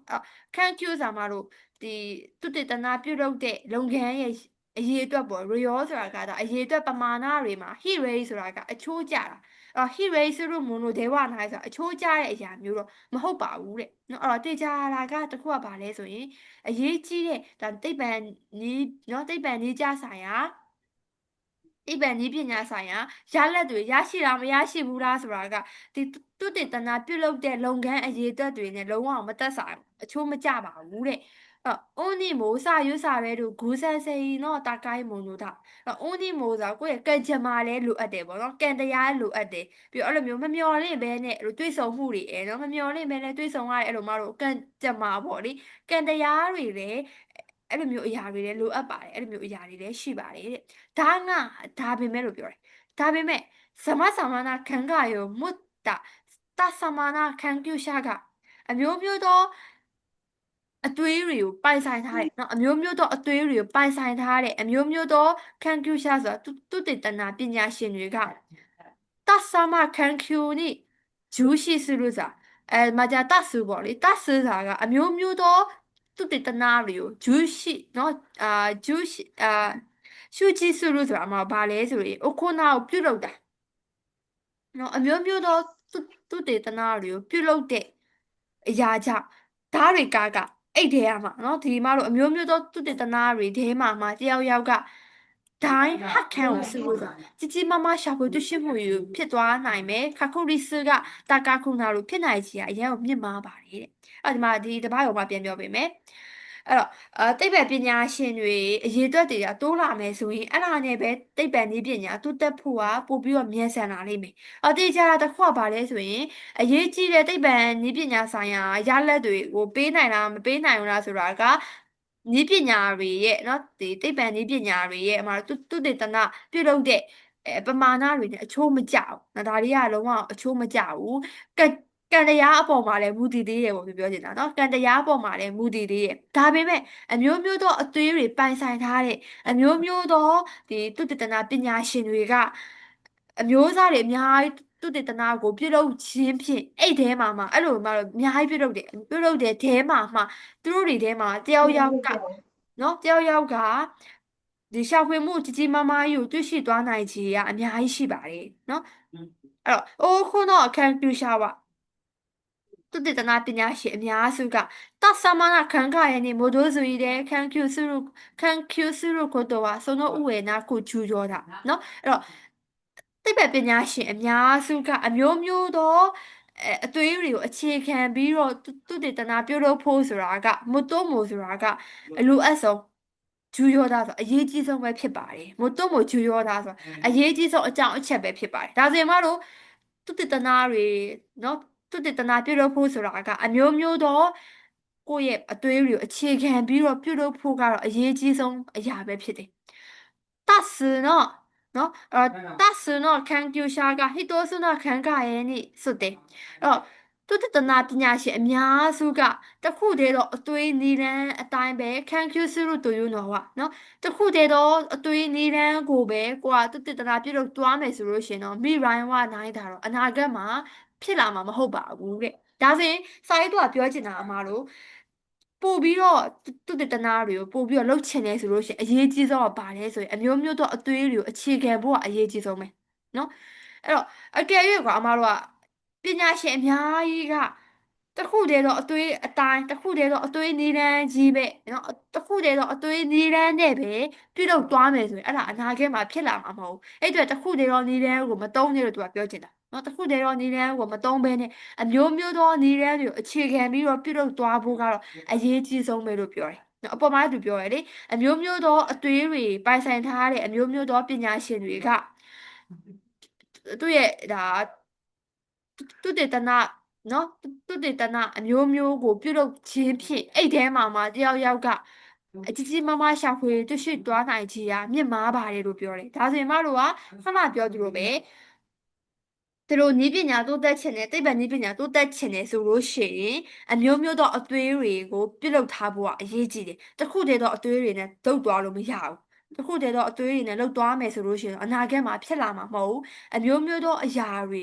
ရှိမှသာအမျိုးမျိုးသောအသွေးတွေရှိမှသာဒါကဖြစ်နိုင်မယ်ပေါ့နော်ရှာဖွေတွေ့ရှိမှုတွေပါတွေကဖြစ်နိုင်မယ်လို့သူကပြောတာဒါလေးပဲအမတို့လေးဘာလေးနဲ့ရှုပ်နေလဲဆိုတော့စာမနာတွေနဲ့ရှုပ်နေပြီစားနော်စာမနာလို့တတ်စာမနာလို့တတ်ဆူလို့အဲ့ဒါတွေနဲ့တော့ရှုပ်နေတာတကယ်တမ်းအစားတော့လွယ်တယ်တေချာလေးပြန်ပြီးတော့အနှစ်ချုပ်ပြန်ပြောမယ်ဆိုရင်တော့အစားအရင်တော့အခက်ကြီးမရှိဘူးအဲ့မှာစာမရင်းနေတာရှုပ်နေတာပေါ့လေနော်အဲ့တော့ဖက်ကြည့်အောင်နံပါတ်1ခံကျူရှာကဇိုကာရှိခံခါရခတ်တမို့တတ်နော်တတ်ဆမကဆုတွေပါခါခါကူဝါယောရီရှင်ပို့စုခံကျူရှာသူတေသနာပညာရှင်တွေကလည်းများလာမယ်များလာပြီးတော့အသွေးတွေကလည်းနော်သူတို့ရဲ့အသွေးတွေရတယ်အမျိုးမျိုးတွေပြောင်းလဲသွားမယ်ဆိုလို့ရှရင်တော့သိပ္ပံနည်းပညာကဒီထက်ပိုပြီးတော့တိုးတက်လာမှာတဲ့ဟုတ်လားနံပါတ်1အဖြေနံပါတ်2အဖြေကကြတော့ခါခါခုကရှင်းပို့ဆိုတဲ့ဘာစုရဟိုးတို့ခံကျူရှာဂျင်ခိုကဖူအော်သိပ္ပံနည်းပညာတွေကတိုးတက်လျင်တိုးတက်သလောက်ကိုပညာရှင်တွေရဲ့အရေးအတွက်တွေရတယ်တိုးတက်လာပြီးတော့ခံကျူဝါတဆာမကဆိုလို့သူတည်တနာတွေရတယ်အမျိုးမျိုးပြောင်းလဲသွားမယ်တဲ့နော်နံပါတ်3ကကျတော့ history နော်ခံကျူရှာကခံကျူနော်စကြောရီယောဖူရဆေဘခါခါကူကယောရီရှင်ပို့ဆိုလို့တယောက်ချင်းစီနော်ဒါပညာရှင်တယောက်ချင်းစီကပညာဒီသူတည်တနာပြုလုပ်တဲ့ဒါစကြောရီယောဆိုတာသူတို့ရဲ့လုပ်ငန်းအရေးအတွက်ကိုတာတိုးတက်မယ်ဆိုရင်ပို့ပြီးတော့အဲတိုးပွားလာမယ်ဆိုလို့ရှင်နော်သိပ္ပံနည်းပညာဒီထက်ပို့ပြီးတော့တိုးတက်လာမှာလေနံပါတ်4တသနာခံကျူရှာကပညာရှင်အများစုကဟိတောဇနာခံခရဲ့ခတာနီစွတ်တယ်တခုတည်းတော့အသွေးနေတဲ့အတိုင်းပဲခံကျူစုရုခုတို့ကနေတဲ့အတိုင်းနဲ့ပဲခံကျူသူတေသနာပြုလုပ်သွားမယ်ဆိုလို့ရှင်တော့ဒိုင်းဟခန်းနေစနာကလို့ကြီးကြီးမားမားရှာဖွေတွေ့ရှိမှုနဲ့ဆက်နွယ်နေပါလေအဲ့ဆိုရင်အမအရေးဆုံးနေကြလားအဖြေမှန်မပြောဘဲနဲ့ဟိုပယ်တဲ့အဖြေမှားတဲ့အဖြေအရင်ပြောပေးအဖြေမှန်မပြောနဲ့မှားတဲ့အဖြေအရင်ပြောပေးဘယ်အဖြေအရင်ဆုံးမှာ一起都说的都说的好坏偏没，嗯用原本本原本ဟုတ်တယ်ယွန်းပန်မှားတယ်ဟုတ်တယ်ယွန်းပန်မှားတယ်ဘာလို့ယွန်းပန်မှားမပြောရလေယွန်းပန်ကတခုတည်းတော့ဒီပညာတခုတည်းတော့အသွေးတွေနဲ့တွားလို့ရှိရင်ဒါကြီးကအနာဂတ်မှာဖြစ်လာမှာမဟုတ်ဘူးလို့ပြောတယ်အဲ့တော့ယွန်းပန်ကြီးကတခုတည်းတော့နီလန်အတိုင်းသူတည်တနာပြုလုပ်မယ်ဆိုရင်ကြီးကြီးမားမားရှာဖွေတွေ့ရှိမှုနဲ့ဆက်နွယ်နေရဆိုတော့ဒါကြီးကလုံးဝအချက်ကြီးကမှားနေတယ်အဲ့တော့ယွန်းပန်မှားတယ်နော်ဟုတ်ပြီအဲ့ဒါနောက်တစ်ခုထပ်ပယ်ပြီနောက်တစ်မှားတဲ့ဟာတစ်ခုထပ်ပြောပြီ日本300，日本ဟုတ်ပြီနိဗ္ဗာန်ဆမ်းပန်ပေါ့နိဗ္ဗာန်ဆမ်းပန်ဟုတ်ပြီ日အဲ့တော့本နိဗ္ဗာန်ဟုတ်တယ်နိဗ္ဗာန်မှားတယ်နိဗ္ဗာန်ကြောင့်မတို့သိပ္ပံနည်းပညာတိုးတက်လာမှတာတဲ့နော်သိပ္ပံနည်းပညာပေါ့လေသိပ္ပံနည်းပညာတိုးတက်ရင်တိုးတက်သလောက်ကိုပညာရှင်ဒီသိပ္ပံပညာရှင်အရေးအတွက်တွေရတယ်တိုးတက်ပြီးတော့သူတို့ရဲ့ calcul တွေရတယ်အမျိုးမျိုးဖြစ်လာမှာတဲ့ဒါကြီးကြောင့်မှဘာကြီးဖြစ်နေလဲအချက်လက်နေဘလို့ဖြစ်နေလဲ表方面面ပြောင်းပြန်ဖြစ်နေတယ်ဟုတ်တယ်ပြောင်းပြန်ဖြစ်နေတယ်ဟုတ်တယ်အမတို့ကဒီသိပ္ပံပညာရှင်တွေလည်းများလာပဲများလာပြီးတော့သိပ္ပံပညာရှင်တွေရဲ့အသွေးတွေကအမျိုးမျိုးတယောက်တစ်ခုစီပေါ့ပြောတယောက်တစ်ခုစီအမျိုးမျိုးရှိနေမှသာသိပ္ပံပညာကြီးကတိုးတက်လာမှာအဲ့တော့နံပါတ်2ကပြောင်းပြန်ဖြစ်နေသိပ္ပံပညာကတိုးတက်လာမယ်ဆိုရင်တဲ့အဲ့တော့ဒီဘန်ကြီးကပြောင်းပြန်ဖြစ်နေအဲ့ဆိုရင်ဟုတ်တယ်ဒီဘန်ကြီးကပါတယ်ဟုတ်ပြီနောက်တစ်ခုမှတော့စမ်းပန်လေးဟုတ်တယ်မှားတယ်စမ်းပန်သူပြောရလေဒီခံကျူစကျော်ရီယောလို့မှာပါတယ်အပေါ်မှာပြောရတယ်ဒီခံကျူစကျော်ရီယောเนี่ยဟိရေဆူမုံလို့တဲဝနာနဲ့အချိုးမကြဘူးလို့ပြောတယ်တဲ့လားအရေးကြီးတယ်ဒါအမတို့လုံးဝအရေးကြီးတယ်သိပ္ပံနည်းပညာရလက်ကြီးရရှိနိုင်မှာလားမရရှိနိုင်ဘူးလားဆိုတာကကိုဒီသူတည်တနာပြုတ်လုပ်တဲ့เนาะရလက်အရေးအတွက်နဲ့လုံးဝအချိုးအစားမတူညီဘူးလို့သူကပြောထားတဲ့အတွက်စမ်းနိုင်ရတယ်မှားတယ်အဲ့အတွက်မှတော့အဖြေကအချစ်ပန်ပဲဖြစ်မယ်เนาะချစ်ပန်ဖြစ်မယ်ဒီပညာရှင်ကလည်းတိုးတက်လာမယ်ပညာရှင်တွေကအများကြီးဖြစ်လာမယ်ပြီးတော့ဒီတွေးပုံတွေးနည်းရတယ်အများကြီးတယောက်တစ်မျိုးစီပေါ့လေအဲ့လိုဖြစ်လာမယ်ဆိုရင်တော့သိပ္ပံနည်းပညာပို့ပြီးတော့တိုးတက်လာမှာပေါ့နော်အဲ့တော့အဖေကမတို့အချစ်ပန်ဖြစ်မယ်နော်အဲဒါကလေတကယ်မှန်တယ်တဲ့လားမတို့အခုသိပ္ပံနည်းပညာတိုးတက်နေရဆိုတာကလေတယောက်တစ်မျိုးစီတီထွင်ဖန်တီးနေလို့တိုးတက်နေရနော်အခုဆိုဘာတွေပေါ်လာ AI နေဟုတ်တယ်နော် AI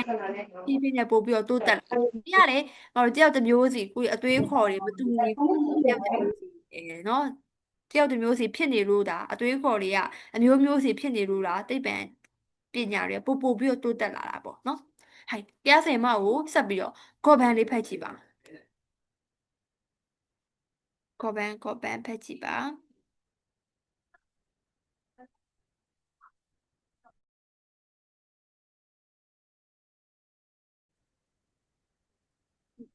အဲ့ဆိုရင်မတို့မေးခွန်းဖတ်ကြည့်ရအောင်နော်နံပါတ်5ပေါ့ဒါအပုတ်တူရဲ့နောက်ဆုံးပုံနော်နံပါတ်5ပေါ့ဟိရှာနီယောလူတို့နေခဲနော်ဆေရှင်ကအိုတိုနာနေနာလူနေဝနာနီကဟိစယောကနော်စာရေးဆရာပြောကြားချက်အရာဆိုရင်နေခဲနော်ဆေရှင်ဆိုလူသားတွေရဲ့ဆေရှင်ဒီမတို့လူသားတွေရဲ့စိတ်ခံစားချက်စိတ်အခြေအနေတွေမှာလူကြီးဖြစ်လာတယ်ဆိုတာကလူကြီးဖြစ်လာဖို့အတွက်ပေါ့လေနာဒီကဟိစယောကဘာလိုအပ်လဲနော်လူသားတွေရဲ့စိတ်မှာလူကြီးဖြစ်လာဖို့ဆိုတာကဘာလိုအပ်လဲအဲ့ဒါဆိုရင်မှလူကြီးဖြစ်လာဖို့လိုအပ်တဲ့အရာကိုရှာရမယ်စာပိုက်ထဲမှာနော်အဲ့ဒါဆိုရင်ချက်ကြည့်အောင်もし辛い恋愛で苦しんだ人がအကယ်၍ပေါ့လေကိုက ဆူရိုင်း ran eye ဆိုတာကနည်းနည်းလေးကိုယ့်ရဲ့ချစ်ချင်းမြတ်တာပေါ့လေကိုယ့်ရဲ့relationship ပေါ့နော်ကိုယ့်ရဲ့ချစ်ရေး relationship မှာခက်ခဲပင်ပန်းနေတဲ့လူကအဲ့လို ran eye မို့လို့ယွန်းတယ်နာဂုစာမဲရာရဲတာတိုဆူရုတိုနော်အဲ့ဒီမှာတော့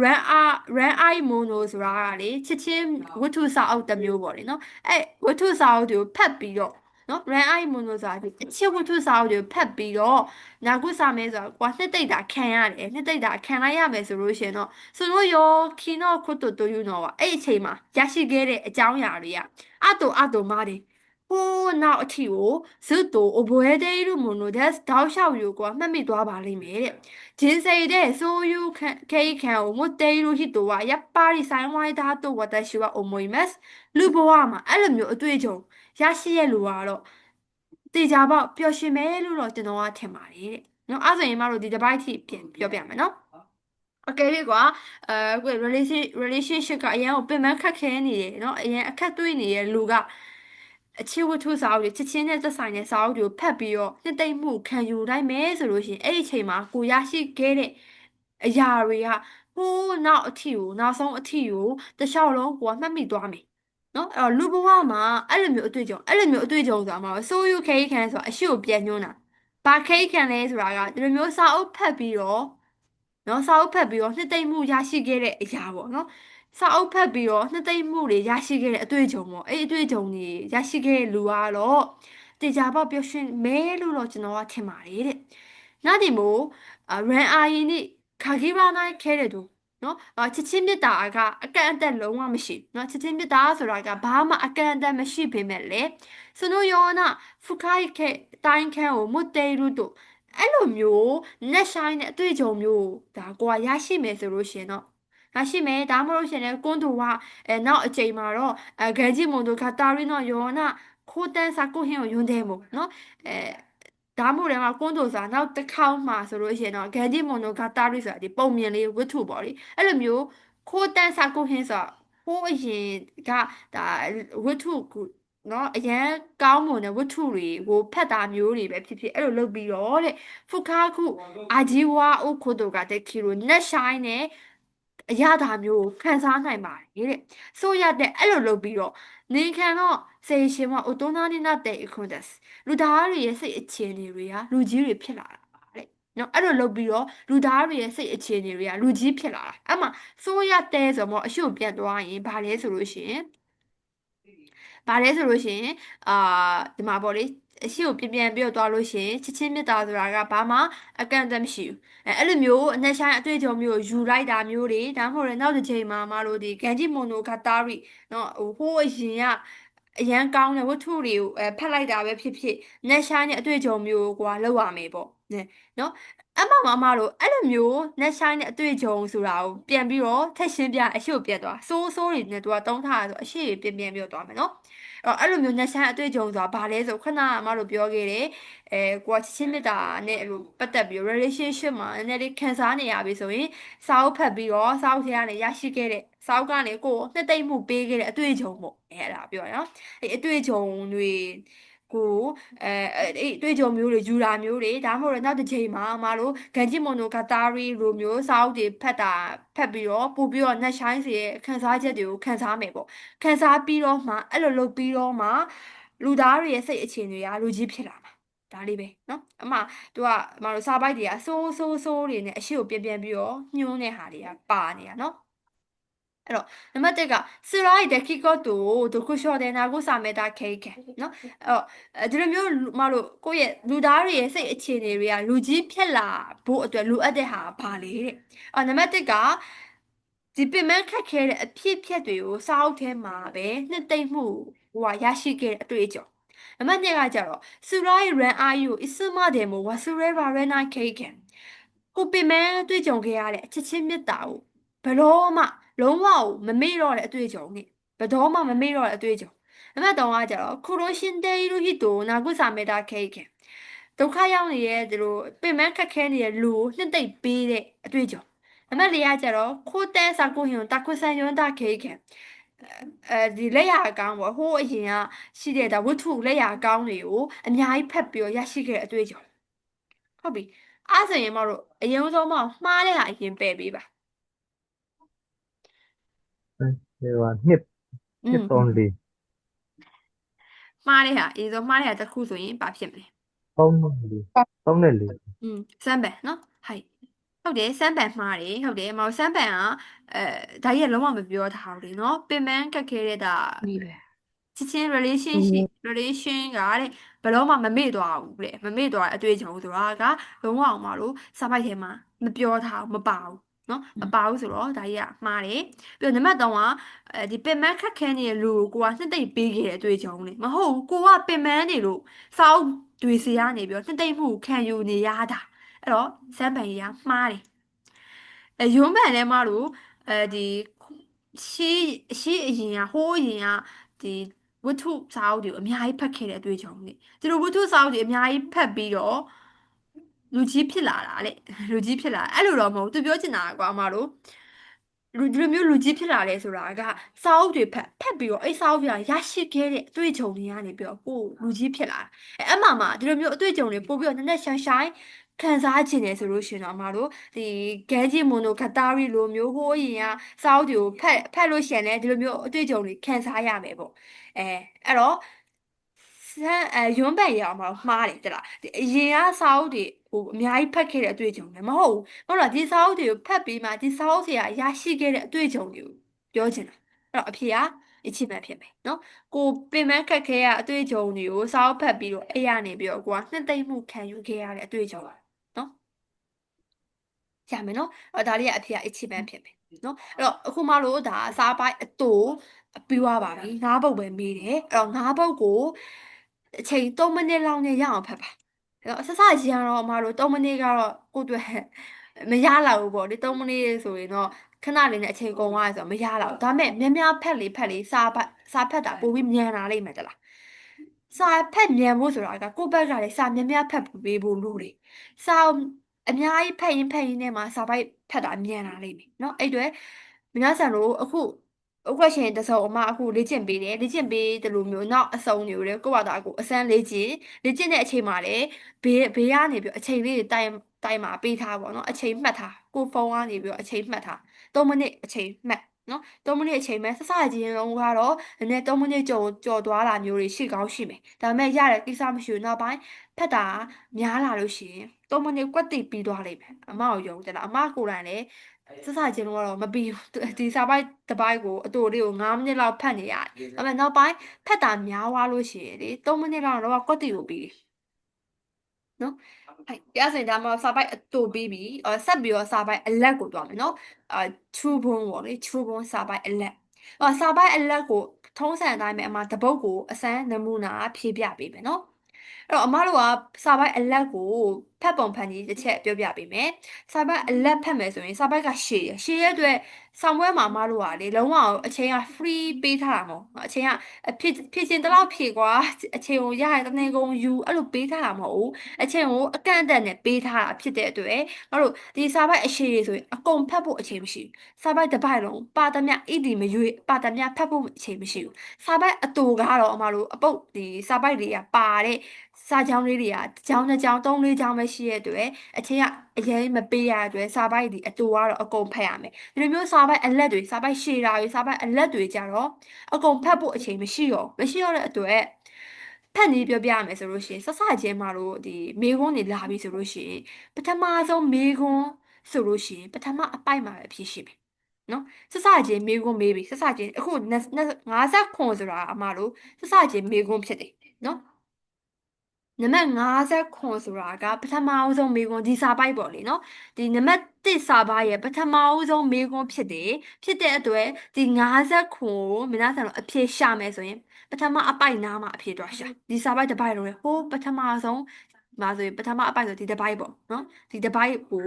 ဖက်ပြီးတော့အဖြေရှာလို့ရတယ်တဲ့လားအဲ့တော့မှတ်ထားပထမအပုတ်ဆိုလို့ရှိရင်ပထမဟိုးအပေါ်ဆုံးနားမှာအဖြေရှိမယ်ဒုတိယအပုတ်ဆိုလို့ရှိရင်ဒီပထမအပုတ်ပြီးအောက်ဒီဒုတိယအနားပေါ့လေအလယ်နားလောက်မှာအဖြေရှိမယ်နောက်ဆုံးအပုတ်ဆိုလို့ရှိရင်အောက်ဆုံးနားမှာအဖြေရှိမယ်အောက်ဆုံးအပိုက်မှာအဖြေရှိတတ်တယ်နောက်ဆုံးအပုတ်ဆိုလို့ရှိရင်အဲ့လိုဖတ်လို့ရတယ်နော်အဲ့တော့အချို့ဟာတွေဆိုအမတို့ဖြတ်ပြီးတော့ဖတ်လို့ရတာမျိုးရှိတယ်နော်အချို့ဟာတွေဆိုအကုန်ဖတ်ဆရာမလို့ဖြတ်ပြီးတော့ဖတ်လို့ရတာမျိုးလေးရှိတယ်နော်အဲ့ဆိုအရင်ဆုံးမှာပထမတစ်ပုတ်ကိုအစမ်းဖတ်ကြည့်မယ်နော်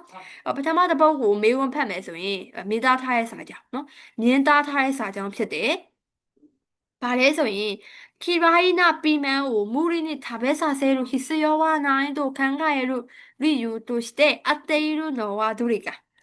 ခီရိုင်းနာဆိုတာကကိုမကြိုက်တဲ့ပြီးမန်းဆိုတာငရုတ်ပွားသည်ကိုမကြိုက်တဲ့ငရုတ်ပွားသည်ကိုငါမကြိုက်တဲ့ငရုတ်ပွားသည်ကိုမူရီနေဟိုမဖြစ်မနေပေါ့လေနော်အတင်းအကျပ်ကြီးစားခိုင်းစရာမလိုအပ်ဘူးလို့တွေးတဲ့ရီယူအကြောင်းရင်းအနေနဲ့ကိုက်နေတာပါနေတဲ့နော်အဲ့တော့မကြိုက်တဲ့ငရုတ်ပွားသည်ကိုမရမကကြီးစားခိုင်းစရာမလိုဘူးလို့တွေးတဲ့အကြောင်းအရင်နော်ရီယူနော်အကြောင်းပြချက်အကြောင်းယူတော့မေးတာအဲ့တော့မြင်းသားထားတဲ့စာချောင်းဆိုလို့ရှိရင်တော့မြင်းသားထားတဲ့နေရာကိုတွားကြည့်မြင်းသားထားတဲ့နေရာဒီနေရာလေးပေါ်မှာတော့နော်သူကပို့ပြီးတော့ထင်သာအောင်လို့အမဲနဲ့တွားရေးပေးထားတယ်ဒီမှာပုံမြင်အောင်လို့ highlight လုပ်ပေးထားမယ်နော်အဝါလေး highlight လုပ်ပေးထားမယ်အဲ့ဆိုရင်ပထမအပုတ်ဆိုတော့စာပိုက်ကပထမအပိုက်မှာပဲရှိတယ်အဲ့တော့ဒီမှာပေါ့ဒီစာကြောင်းအဲ့ဆိုရင်မတို့မြင်းသားထားတဲ့စာကြောင်းဖြည့်မယ်ဆိုလို့ရှိရင်မြင်းသားထားတဲ့စာကြောင်းရင်အရှိတစ်ကြောင်းအနောက်တစ်ကြောင်းတော့ဖတ်ရင်ရပြီနော်မြင်းသားထားတဲ့စာကြောင်းဖြည့်မယ်ဆိုရင်မြင်းသားထားတဲ့စာကြောင်းရဲ့စာပိုက်သူ့ရဲ့စာပိုက်ဒါမှမဟုတ်လို့ရှိရင်လည်းသူ့ရဲ့အရှိတစ်ကြောင်းအနောက်တစ်ကြောင်းတော့ဖတ်ရင်ရပြီအဲ့ဆိုရင်ဖတ်ကြည့်အောင်ခီရိုင်းနာဒီကဆက်ဖတ်လိုက်မယ်နော်ခီရိုင်းနာကနေပြီးတော့ဒီထိလောက်ထိပေါ့နော်ဒီလောက်ထိပေါ့ဒီလောက်ထိဖတ်လိုက်ခီရိုင်းနာခုဒုံမိုကအိုးပီမန်ဝဘီခါရွန်တန်ကိုဖခွန်းတဲ့အီလူကလေးတွေမကြိုက်တယ်နော်ကလေးတွေမကြိုက်တာများတယ်ပီမန်ငရုတ်ပွားကြီးမှာဆိုရင်ဘီနော်အဲ့တော့မတို့ခါရွန်တေးဆိုတာမတို့အေယောဆိုနော်ဟီတိုဆိုအာဟာရဓာတ်ပေါ့လေဗီတာမင် B ပုံစံမျိုးပေါ့လေအာဟာရဓာတ်မျိုးကပါဝင်နေပါလေတဲ့နော်ခလေးတွေမကြိုက်တာများတဲ့ငရုတ်ပွားဒီမှာဆိုလို့ရှိရင်တော့ဗီတာမင် B အဲ့လိုမျိုးအာဟာရဓာတ်မျိုးကပါဝင်နေပါတယ်တဲ့ရှိခါရှိဒါပေမဲ့နော်ဒါပေမဲ့ဘရိုကိုလီရဖိုရန်ခုစတဲ့မို့တူရဲတို့အေယောနော်အေယောဆိုတဲ့အာရုခိုတိုခါရာအော်ဒါပေမဲ့ပေါ်တယ်မှာတော့ဘရိုကိုလီတွေဖိုရန်ခုစားဆိုတာလေမြန်မာလိုပြောရရင်ဟိုရန်ခုစားဆိုတော့မြန်မာလိုပြောရရင်အရွက်ပေါ့လေဟင်းနုနယ်ရွက်ဟဲ့လားဟိုရန်ခုစားဆိုတာမြန်မာလိုဆိုရင်ဟင်းနုနယ်ရွက်ပေါ့လေအဲ့တော့ဒါပေမဲ့ဘရိုကိုလီတွေဟင်းနုနယ်ရက်တွေတဲမှာလည်းပဲရရှိနိုင်တယ်တူရဲလို့ဆိုတာရရှိနိုင်တယ်အေးရော်ဆိုဆိုတာအာဟာရဓာတ်မျိုးတွေမှာလေနော်ဒီဘရိုကိုလီတွေဟိုရန်ခုစားတွေမှာလည်းပဲရရှိနိုင်တဲ့အာဟာရဓာတ်မျိုးကရှိနေတဲ့အတွက်ကြောင့်မလို့키라이나 비면 무리니 답에서 새로 히스여와 나이도 간가에로 히도모 이루နော်မကြိုက်တဲ့မရုပ်ပွားဒီကိုမဖြစ်မနေအတင်းအကျပ်ကြီးစားခိုင်းစရာမလိုအပ်ဘူးလို့တွေးတဲ့လူတွေပဲရှိပါတယ်တဲ့ နော်တာရှိကန်နေတေးကြတာတခုကတော့ဘရိုကိုရီယာဟိုရန်ကုဆောက်ဒါပဲပါပဲလူနာလားဘရိုကိုရီတွေဒီဟင်းနုနယ်ရွက်တွေကိုစားလိုက်မယ်ဆိုလို့ရှိရင်တော့ပီမန်နီခိုဒါဝါလို့ဟစ်စယောနာအေယောနော်အေယောကခုတဲ့ခီနီဝါဟွန်တိုးဒိုနိုင်တဲ့အာလူနော်မလို့ဒီပီမန်ရုပ်ဘဝဒီမှာပါဝင်ရုပ်ဘဝဒီမှာရှိနေလိုအပ်တဲ့နော်လိုအပ်တဲ့ဒီအာဟာရဒီပညာရေးတစ်ခုကတော့တော်တော်များများမှာတော့ဟွန်တိုးဒိုနိုင်တကယ်တော့မရှိပါဘူးတဲ့နော်အဲ့တော့ဒီမှာမေးခွန်းကအမတို့ဒီတွေးတဲ့လူပေါ့နော်ဒီတွေးတဲ့အကြောင်းပြချက်လို့ပြောတာတွေးတဲ့အကြောင်းပြချက်ဆိုတော့ပြန်ကြည့်လိုက်တော့ဒီမှာတွေးတဲ့လူတွေရှိပါတယ်တဲ့ဟုတ်ပြီဘာလို့တွေးရလဲဆိုအရှိမပါတယ်ခို့တူခါရလို့ပါတယ်ဟုတ်လားခါရဒေါ်ကြောင့်လို့ပါတယ်ဟုတ်လားမိခွန်းကအမတို့ review အကြောင်းပြချက်ဒီမှာထဲမှာလို့ဒီစာပိုက်ထဲမှာလည်းခါရဒေါ်ကြောင့်လို့ပါတယ်အဲ့ဆိုရင်အဖြေအမတို့ဒါကြီးပဲဖြစ်တော့မှာပေါ့ဒီစာကြောင့်ပဲအဖြေဖြစ်တော့မှာပေါ့နော်အဲ့တော့အမတို့ပြောရရင်ပီမန်မှာအာဟာရဓာတ်တစ်မျိုးရှိတယ်ဒါပေမဲ့အခြားသောဒီဘရိုကိုလီတွေဟိုရန်ခုစနော်ဒီဟင်းနုနယ်ရွက်မှာလေးပဲဒီလိုပီမန်လိုမျိုးမှာပါဝင်တဲ့နော်ပါဝင်တဲ့ဒီအာဟာရဓာတ်မျိုးသူတို့စီမှာရှိနေတဲ့အတွက်ကြောင့်မလို့ဟုတ်ပြီအဲ့တော့ငရုတ်ပွားဒီမကြိုက်လို့ဆိုရင်မစားခိုင်းနဲ့အဲ့လိုမျိုးတွေးရဲ့လူတွေရှိတယ်ပေါ့ဒါလေးပဲအဖြစ်အရန်လွယ်နော်တပုတ်လေးကိုမတို့ကအချိန်10မိနစ်လောက်နဲ့ရအောင်ဖြေသွားတာနော်ပထမတစ်ပုတ်ကအမအဖြေရပါပြီအဲ့ဆိုရင်ဖက်ကြည့်ရအောင်နံပါတ်1幼児期の子供の食事は栄養にこだわる必要はないから。幼児期ဆိုမှာကလေးအရွယ်နော်လုံးဝမွေးကင်းစအလိုကလေးအရွယ်ပေါ့လေကလေးတွေရဲ့食事ဆိုတာကအစားအစာတွေမှာ栄養ဆိုတာအာဟာရဓာတ်ကိုကိုဒါဝါလို့必要はないからအာဟာရဓာတ်ရရှိဖို့အတွက်မလိုအပ်တဲ့အတွက်ကြောင့်မလို့တဲ့နော်ဒီကလေးပေါ့လေကလေးတွေအတွက်သမင်းစားတဲ့အချိန်မှာအာဟာရဓာတ်ကိုအာဟာရဓာတ်ရရှိစရာမလိုအပ်တဲ့အတွက်ကြောင့်တဲ့နံပါတ်1ကကြတော့မူရီに食べさせると将来食事に関心を持ってなくなるからမူရီにဆိုတာမလို့အတိအကျကြီးစားခိုင်းမယ်ဆိုရင်အနာဂတ်မှာနော်နောက်လာမယ့်အနာဂတ်မှာသမင်းစားတဲ့အခါမှာသူတို့ကစိတ်ဝင်စားမှုမရှိတော့မယ့်အတွက်ကြောင့်မလို့တဲ့နံပါတ်4နံပါတ်3ကကြတော့ဟစ်တိုနီကလူဒီမှာဆိုရင်တော့ဆိုရဲစကိခီရာကြီးကအာလူနော်ကအတားရမရဲ့တက်ခါလားလူဒီစီမှာဆိုရင်အတီးအတီးကြိုက်တာမကြိုက်တာတွေရှိနေတဲ့အတွက်ကြောင့်မလို့ဒါကအတားရမရဲ့ဘသူစမ်းတော့ဖြစ်လိဖြစ်သားရှိရဲ့အရာပဲတဲ့နံပါတ်4ကကြတော့他の野菜でも、他の野菜でも同じ栄養を取ることができるから、အခြားအသီးနှံမှာလေတူညီတဲ့အာဟာရဓာတ်ကိုရရှိနိုင်တဲ့အတွက်ကြောင့်မလို့ဒါဆိုရင်အဖြေပြောပါအဖြေပါဖြစ်မယ်牛本明白ဟိုက်ဟုတ်တယ်နော်ယွန်းပန်ဖြစ်မယ်ဟုတ်တယ်မတို့ဘာလဲသူပြောတယ်ဥပမာသူပြောသွားတယ်လေပြီးမကြိုက်ဘူးဆိုလို့ရှိရင်ရတယ်ရုပ်ဘွားဒီကိုမစားခိုင်းနဲ့ဘာလို့လဲဆိုတော့ဒီဘရိုကိုလီတွေခိုရန်ကုစနော်ဒီလိုမျိုးအသီးနှံတွေမှာလေပီမန်လိုမျိုးမတို့ကလိုရီတွေပါပေါ့ပြောရင်အာဟာရဓာတ်ပေါ့လေနော်ဗီတာမင် B လိုမျိုးအာဟာရဓာတ်ရရှိနိုင်တဲ့အတွက်ကြောင့်မလို့မကြိုက်မစားခိုင်းနဲ့စားခိုင်းစရာမလိုအပ်ဘူးဆိုပြီးတွေးတဲ့လူကရှိတယ်ပေါ့အဲ့လိုမျိုးတော့အားကြောင့်မလို့အဖေကမှလို့ရုံးပတ်ဖြစ်ပဲကျန်တဲ့ဟာမှားတယ်နော်ကျန်တဲ့ဟာတွေကလုံးဝအဲ့ဒီစာပိုက်ထဲမှာမပါတဲ့အကြောင်းအရာတွေဆိုတာမှားတယ်နော်အဲ့ဒါဆိုရင်မနာဆန်တို့ကအဲ့လိုမျိုးရွေးလို့ရတယ်လားနော်အဲ့လိုမျိုးမှတော့အပုတ်လက်တွေဖြည့်မယ်ဆိုလို့ရှိရင်ပထမဒီပထမမေခွန်းပုတ်စာကိုဖြည့်ပြီးဆိုလို့ရှိရင်အဖြေကပထမအပိုက်မှာပဲအဖြေရှိမယ်နော်ဟုတ်ပြီအဲ့ဆိုရင်ပထမအပိုက်ကလုံးဝဖတ်ပြီးသွားပြီဆိုလို့ရှိရင်ဒီတစ်ပိုက်ကိုထားလိုက်တော့ဒုတိယပုတ်စာဖြည့်ပြီးဆိုလို့ရှိရင်ပထမအပိုက်ရဲ့အောက်မှာပဲအောက်ပိုင်းပေါ့လေပထမအပိုက်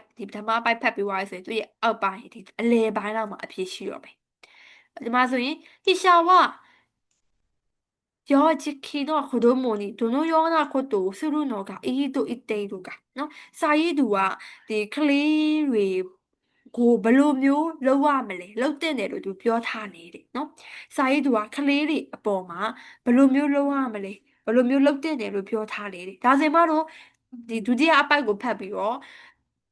ဘာကိုတွေးရမလဲဆိုလို့ရှိရင်ကလေးတွေအပေါ်မှာလုပ်တဲ့အရာနော်ကလေးတွေအတွက်လုပ်တဲ့အရာကိုမလို့စဉ်းစားရမယ်ပေါ့အဲ့ဆိုရင်ဖတ်ကြည့်အောင်ဆိုရီဒဲမို့တဲ့နော်ဆိုရီဒဲမို့အဲ့ဒါပေမဲ့လေပေါ့လေယောချီကီဝအီရိုနာစေခါစကန်ကျိုနီကိုလိုရခါရဒါကိုတက်ကီအိုဆာဆေလူအီမီတဲ့ဂျူယောနာချီကီတဲ့အာရုခါရ အားလို့ခုတ်တူခါလာနော်အဲ့တော့အပေါ်မှာအမတို့စာပိုက်ပြောရရင်အပေါ်မှာဒီအာဟာရဓာတ်ပေါ့နော်အာဟာရဓာတ်ကိုသူကပြောချင်တာအမှအောက်ကိုဆက်ဖက်လိုက်မယ်ဆိုလို့ရှိရင်ဆိုရီတဲမို့ဒါပေမဲ့လေအမတို့ယောဂျစ်ခီနော်ဒါပေမဲ့လေဒီကလေးအရွယ်ပေါ့လေနော်ပြောရရင်တစ်နှစ်ကလေးအရွယ်ပါအမျိုးမျိုးတော့ဒီပတ်ဝန်းကျင်စိတ်ခတ်စစ်သူတို့နေထိုင်မှုပတ်ဝန်းကျင်မှာစိတ်စိတ်ခိုးလို့စိတ်အခြေအနေတွေခနာကိုယ်တွေမှာတဲ့တက်ခိအိုးဆိုတာကမှလို့တင့်တော်အောင်လုပ်ရမယ်အာဝဆယ်လို့တင့်တော်အောင်လုပ်ခိုင်းရမယ်လုပ်ခိုင်းဖို့အတွက်အရေးကြီးတဲ့အရွယ်ဖြစ်နေတဲ့အတွက်ကြောင့်မလို့တသမာနာရှကုဇိုင်းကိုထားဘဲလို့ခဲခံကိုစမှုဟိစယောကအလုတိုခံခါရမယ်အမျိုးမျိုးသောအစားအစာတွေကိုစားခိုင်းဖို့လိုအပ်တယ်เนาะစားခိုင်းဖို့လိုအပ်တယ်လို့တော့ထင်ပါပြီတဲ့စုခုတည်းဒါကြောင့်မလို့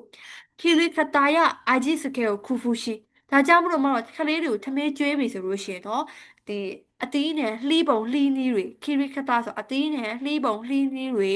ပြီး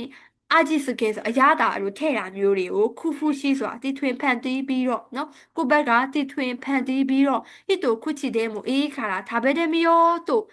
ဟာကေမရှိတလုံးလေးပဲအဆင်ပြေတယ်နော်တလုံးလေးစားလေးပဲရတယ်ဆိုပြီးတော့သူတို့စားကြည့်ခိုင်းမယ်စားကြည့်ခိုင်းပြီးတော့ဟိုတော့စကိုရှိတဲ့မို့ထားပဲတာတာစကိုင်းနေတို့ဟိုမဲနည်းနည်းလေးခလေးရပေါ့နော်နည်းနည်းလေးစားလိုက်လို့ရှိရင်တော်လိုက်တာဆိုပြီးတော့သူတို့ချီကျူးမယ်ချီကျူးပြီးတော့ကိုတို့ဘချီရှင်ကစာမနာရှောကုဆိုင်ကိုချူယောတခီရုခန်ကျောကိုစကူရုကိုတို့ကအတိုင်းဆဲဆဲတဲ့အားလို့ခလေးတွေကိုလာအမျိုးမျိုးသောအစားအစာတွေကိုသူ့ရောရဲ့အဓိပ္ပာယ်မှာတော့ဥဒီမှာကျတော့ okay ဤရဲလို့ဆိုတာလက်ခံပါเนาะကလေးတွေကိုယ်တိုင်အမျိုးမျိုးသောအစားအစာကိုလက်ခံနိုင်တဲ့ပတ်ဝန်းကျင်ကိုပြုလုပ်ဖို့ကအရေးကြီးဆုံးပဲဖြစ်ပါတယ်တဲ့ဒီမှာပြောပါရင်เนาะအဲ့ဆိုရင်မိကုကလည်းမတို့ဒီယောဂျစ်ခီเนาะဒီဟိုမတို့တစ်နှစ်အရွယ်ကလေးတွေအတွက်ဘယ်လိုမျိုးအရာတွေကိုလုပ်ရမယ်လို့ပြောထားလေတဲ့အဲ့ဆိုရင်ဒီစာပိုက်ကိုအမအပြန်ပြီးတော့ပြောရမယ်ဆိုလို့ရှိရင်ဒီလိုမျိုးတစ်နှစ်အရွယ်ကလေးတွေကအမျိုးမျိုးသောဒီတဘာဝအမျိုးမျိုးသောမတို့ပတ်ဝန်းကျင်တွေနဲ့လိုက်ပြီးတော့သူတို့ရဲ့ခနာကိုယ်တွေစိတ်အခြေအနေတွေကိုကိုက်ညီအောင်လုပ်ဖို့လိုအပ်တဲ့အရွယ်ဖြစ်တယ်။ဒါကြောင့်မလို့အမျိုးမျိုးသောသူတို့တွေကိုအမျိုးမျိုးသောအစားအစာတွေကိုစားကြည့်ခိုင်းရမယ်။စားဖို့နော်စားဖို့လုပ်ခိုင်းဖို့လိုအပ်တယ်။အဲ့ဒါကြောင့်မလို့ဘာလုပ်ရမလဲဆိုလို့ရှိရင်အစားအစာချက်ပြုတ်တဲ့အခါမျိုးဆိုလို့ရှိရင်အသီးနဲ့လှီးပုံလှီးနည်းတွေဥပမာကကလေးတွေကြိုက်တဲ့အမှာတော့အယုတ်ပုံလေးတွေလှီးတာမျိုးတွေပြီးတော့အရသာထဲ့တဲ့ဟာမျိုးတွေကတထွေဖန်တီးမယ်တထွေဖန်တီးပြီးတော့တလုံးလဲပဲဖြစ်ဖြစ်စားကြည့်ပါဆိုပြီးတော့သူတို့အားပေးမယ်ပေါ့နော်သူတို့အားပေးမယ်အားပေးပြီးတော့ခလေးကနည်းနည်းလေးစားလိုက်ပြီဆိုလို့ရှိရင်တော်လိုက်တာဆိုပြီးတော့သူတို့ချီကျူးမယ်အဲ့လိုမျိုးလုပ်ပြီးတော့ခလေးတွေကိုလာအမျိုးမျိုးသောအစားအစာတွေကိုလက်ခံလာအောင်လို့လုပ်ဖို့အတွက်အရင်အရေးကြီးရလို့အပ်တယ်ပေါ့နော်အဲ့ဆိုရင်မတို့ဒီမှာဆိုနံပါတ်1ကအီရိုနာမွန်နိုဒါဘဲတို့ခဲခံအောင်ဆာဆဲတို့အမျိုးမျိုးသောအစားအစာတွေကိုစားကြည့်ခိုင်းမယ်အတွေ့အကြုံကိုပြုလုပ်ခိုင်းရမယ်တဲ့နော်အမျိုးမျိုးသောအစားအစာတွေကိုစားကြည့်ခိုင်းရမယ်ပေါ့နံပါတ်2ကကြောင့်အေယောနောအာရုမွန်နိုတာခုဆန်ဒါဘဲဆာဆဲတို့အာဟာရဓာတ်ရှိတဲ့အရာကိုပဲအများကြီးစားခိုင်းရမယ်နံပါတ်3ကကြတော့ခိုတိုးမှုမို့ကြည့်ရှင်တော့စုခိခီရိုင်းနိမာခဆဲတို့ကလေးတွေကိုယ်တိုင်ကလေးတွေကိုယ်တိုင်ကိုကြိုက်တာတွေမကြိုက်တာတွေပေါ်မှာသူတို့မာခဆဲတို့တာဝန်ပေးရမယ်တဲ့အဲ့ဒါကကြတော့ရှောက်ကူချင်းတော့တိုကင်းနီဟာနာရှိခါခဲတို့စကားအစားအစာတဲ့အချိန်မှာသူတို့ကိုစကားပြောပေးရမယ်အဲ့ဆိုရင်ဘယ်ရအဖြစ်ပဲဖြစ်မယ်一番一番ဟုတ်တယ်အချစ်ပန်အဖြစ်ဖြစ်မယ်เนาะဒါအရင်ခိတ်မရှိဘူးเนาะလွယ်เนาะအချစ်ပန်အဖြစ်ဖြစ်မယ်ဟုတ်တယ်အမတို့ပါလေခဏစာပိုင်းမှာလေကလေးတွေကိုအမျိုးမျိုးစားကြည့်ခိုင်းရမယ်ဒီမှာလေအမျိုးမျိုးစားကြည့်ခိုင်းရမယ်လို့ပြောတယ်ဒါသမာနာရှခုဆိုင်အောင်ဒါပဲတို့ခဲခံအောင်စမှုဟစ်စယောကအာလူတိုခန်းကရဲလို့ပါတယ်လေအဲ့အတွက်အဖေအမတို့အချစ်ပန်ဖြစ်မယ်เนาะဟာကျန်တဲ့ဟာတော့မဟုတ်ကျန်တဲ့ဟာတော့အဲ့တဲမှာမပါဘူးเนาะမပြောထားရပါဘူးဆိုတော့မှားပါတယ်အဲ့ဆိုရင်နောက်ထပ်တစ်ပုတ်နောက်ဆုံးအပုတ်ဆိုတော့မှာတော့နောက်ဆုံးနားမှာပဲဒါအဖြေ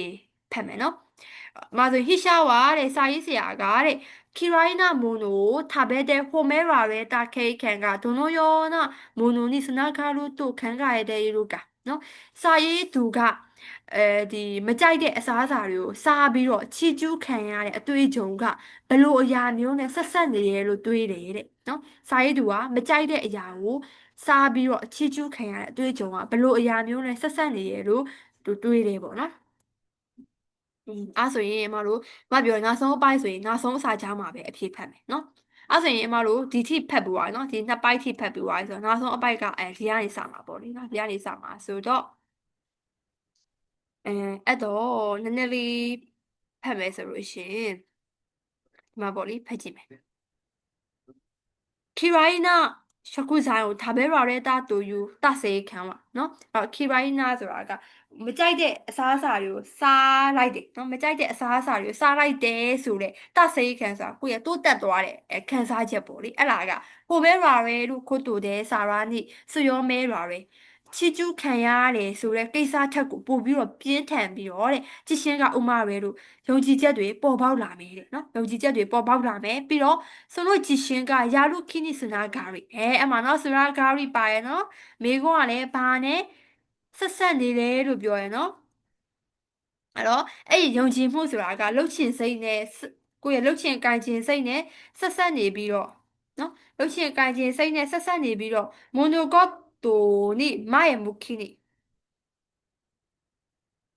နော်မွန်ဒိုကော့တိုနိဆိုတာဒီအကြောင်းအကိစ္စတွေမှာမာယေမုခိနိရဲ့အဓိပ္ပာယ်အမလို့မကြောက်ချီဘုံခါလာစစွတဲ့ဆိုတာကိုတိုင်းဆက်လုပ်သွားပြီးတော့တူရီခွန်မဲတို့ယောနိနာတို့တဲ့အာလို့နော်ကိုတိုင်းရှစ်ဆက်သွားပြီးတော့ဒါလက်ခံ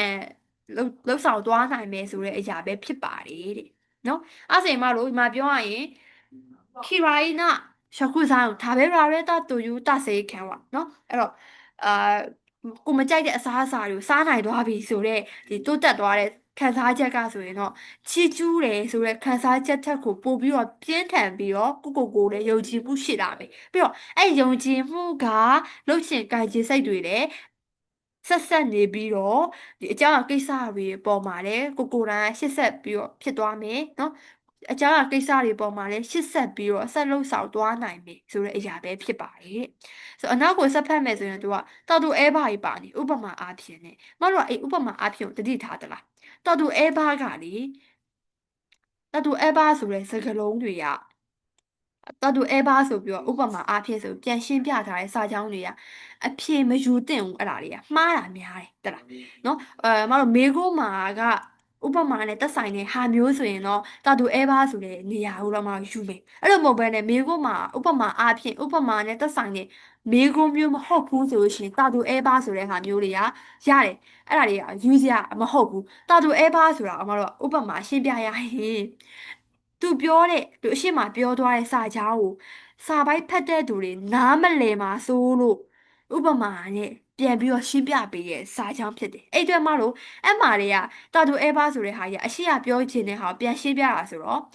အတူတူပဲအရှိကအကြောင်းအရာနဲ့အတူတူပဲနားမလည်မှာစိုးလို့နားလည်အောင်ပြန်ရှင်းပြတဲ့ပုံစံဖြစ်တဲ့အတွက်မလို့တာတူအဲဘာဆိုတဲ့ဟာကြီးကနည်းနည်းလေးအဖြေမှားတာမျိုးရှိတယ်တလားတာတူအဲဘာဆိုတဲ့စာကြောင်းတွေကအဖြေမယူသင့်ဘူးအကယ်၍မှအဖြေထဲမှာအဖြေ၄ခုထဲမှာလဲတာတူအဲဘာစာကြောင်းတွေပါပြီဆိုရင်အဲ့တာတူအဲဘာစာကြောင်းတွေကအဖြေမှားတာများတယ်နော်အဲ့အတွက်ကြောင့်အခုအနောက်ပိုင်းမှာတော့တာတူအဲဘာဆိုတဲ့ဒီအခုခုနကသူပြောတဲ့ဟာကိုပဲနောက်ထပ်ဥပမာတွေနဲ့ရှင်းပြတော့မှာဆိုတော့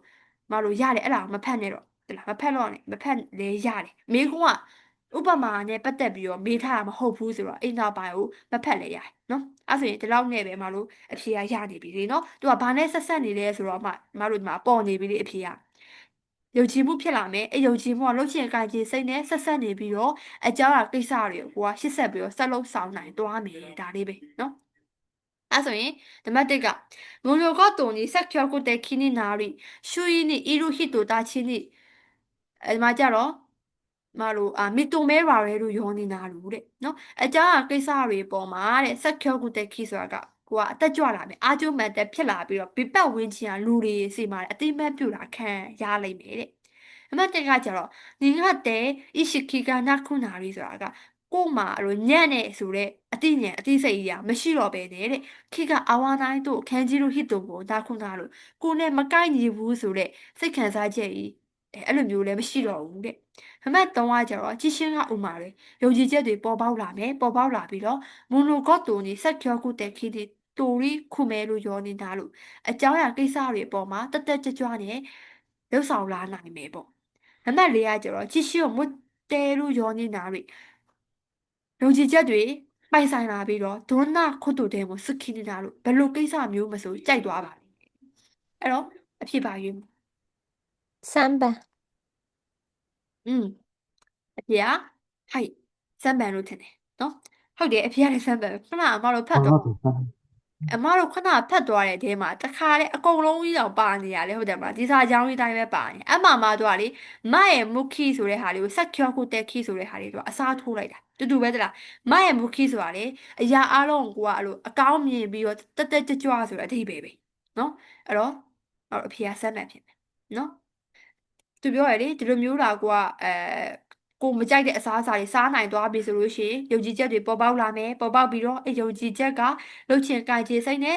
ဆက်ဆက်နေမယ်ဆက်ဆက်ပြီးတော့ဒီအကြောင်းအရာကိစ္စတွေပေါ်မှာတက်တက်ကြွကြွနဲ့ကွာလှုပ်ဆောင်နိုင်တယ်လှုပ်ဆောင်နိုင်လာလိမ့်မယ်ပေါ့အမှမှာတာတူရဲပါဥပမာပြောရလို့ရှိရင်တော့ဆိုပြီးအနောက်မှာသူကအဲ့ဒါကိုပြန်ပြီးတော့ရှင်းပြလိမ့်မယ်နော်ဒါကတော့အမကအခုဖြေပြရဲဆိုတာမနာဆန်လို့ကအပုတ်ရှည်ဒီအပုတ်လက်ဆိုတာကမတို့အကုန်ဖက်လို့ရှိရင်အချိန်ပိုကြာလို့ဒါဖြက်လန်းနည်းနဲ့ပေါ့လေနော်ဖြက်လန်းနည်းနဲ့ point လေးတွေရှာပြီးတော့ဖက်ပြသွားတာအကဲအခုကိုကစာ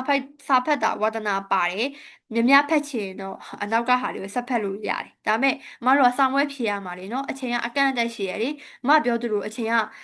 ဖြည့်ချင်တလောက်ဖြည့်နော်ဖြည့်ချင်တလောက်ဖြည့်အချိန်အကန့်အသတ်မရှိဘူး free ပေးထားတာလေပေးထားတာမျိုးမဟုတ်ဘူးအဲ့အတွက်ဟိုမလိုအပ်တဲ့ဟာမျိုးတွေဆိုရင်တော့မဖတ်နဲ့တော့ပေါ့တလားနော်အခြားအပု္ပ္ပစာတွေလွတ်သွားမှာဆိုတော့အခြားပု္ပ္ပစာတွေမဖတ်လိုက်ရပဲအချိန်ကုန်သွားမှာဆိုလို့လေနော်မလိုအပ်တဲ့ဟာမျိုးတွေဆိုမဖတ်နဲ့တော့ပေါ့နော်အဲ့ဆိုရင်မတို့ဒီလိုအပုပ်လက်ကဒီလိုဖတ်မယ်နော်အပုပ်လက်ကမတို့ဒီလိုဖတ်ပါမယ်ကြံတဲ့မတို့နောက်ထပ်2 3 4တဲ့ဒီလိုမျိုးပဲဒီအဖြစ်ရှိတဲ့နေရာလေးတွေပဲရွေးပြီးတော့ဖတ်သွားမယ်နော်ဟိုင်အဲ့ဆိုရင်တော့အမနံပါတ်2ကိုနောက်တစ်ပတ်အတွက်အင်စာလေးပေးမယ်နော်နံပါတ်2ကိုမများဆန်လို့အင်စာလေးဖတ်ခဲ့ပေးပါခုနကနံပါတ်1ဖတ်တယ်လို့မျိုးပဲဖတ်သွားလို့ရတယ်နံပါတ်2ကိုနော်ပထမအပုပ်ဆိုပထမအပိုင်းဒုတိယအပုပ်ဆိုလို့ရှိရင်ဒီပထမအပိုင်းအောက်ပိုင်းနောက်အောက်နားလေးမှာပေါ့လေနောက်ဆုံးအပုပ်ဆိုရင်တော့လုံးဝအောက်ဆုံးအပိုင်းနားလေးမှာအဖြစ်ရှိမယ်နော်နံပါတ်2အင်စာပေးမယ်နော်ဟိုင်အဲ့ဆိုဒီနေ့တော့ဒီလောက်နဲ့ပဲရက်လိုက်ပါတော့မယ်နော်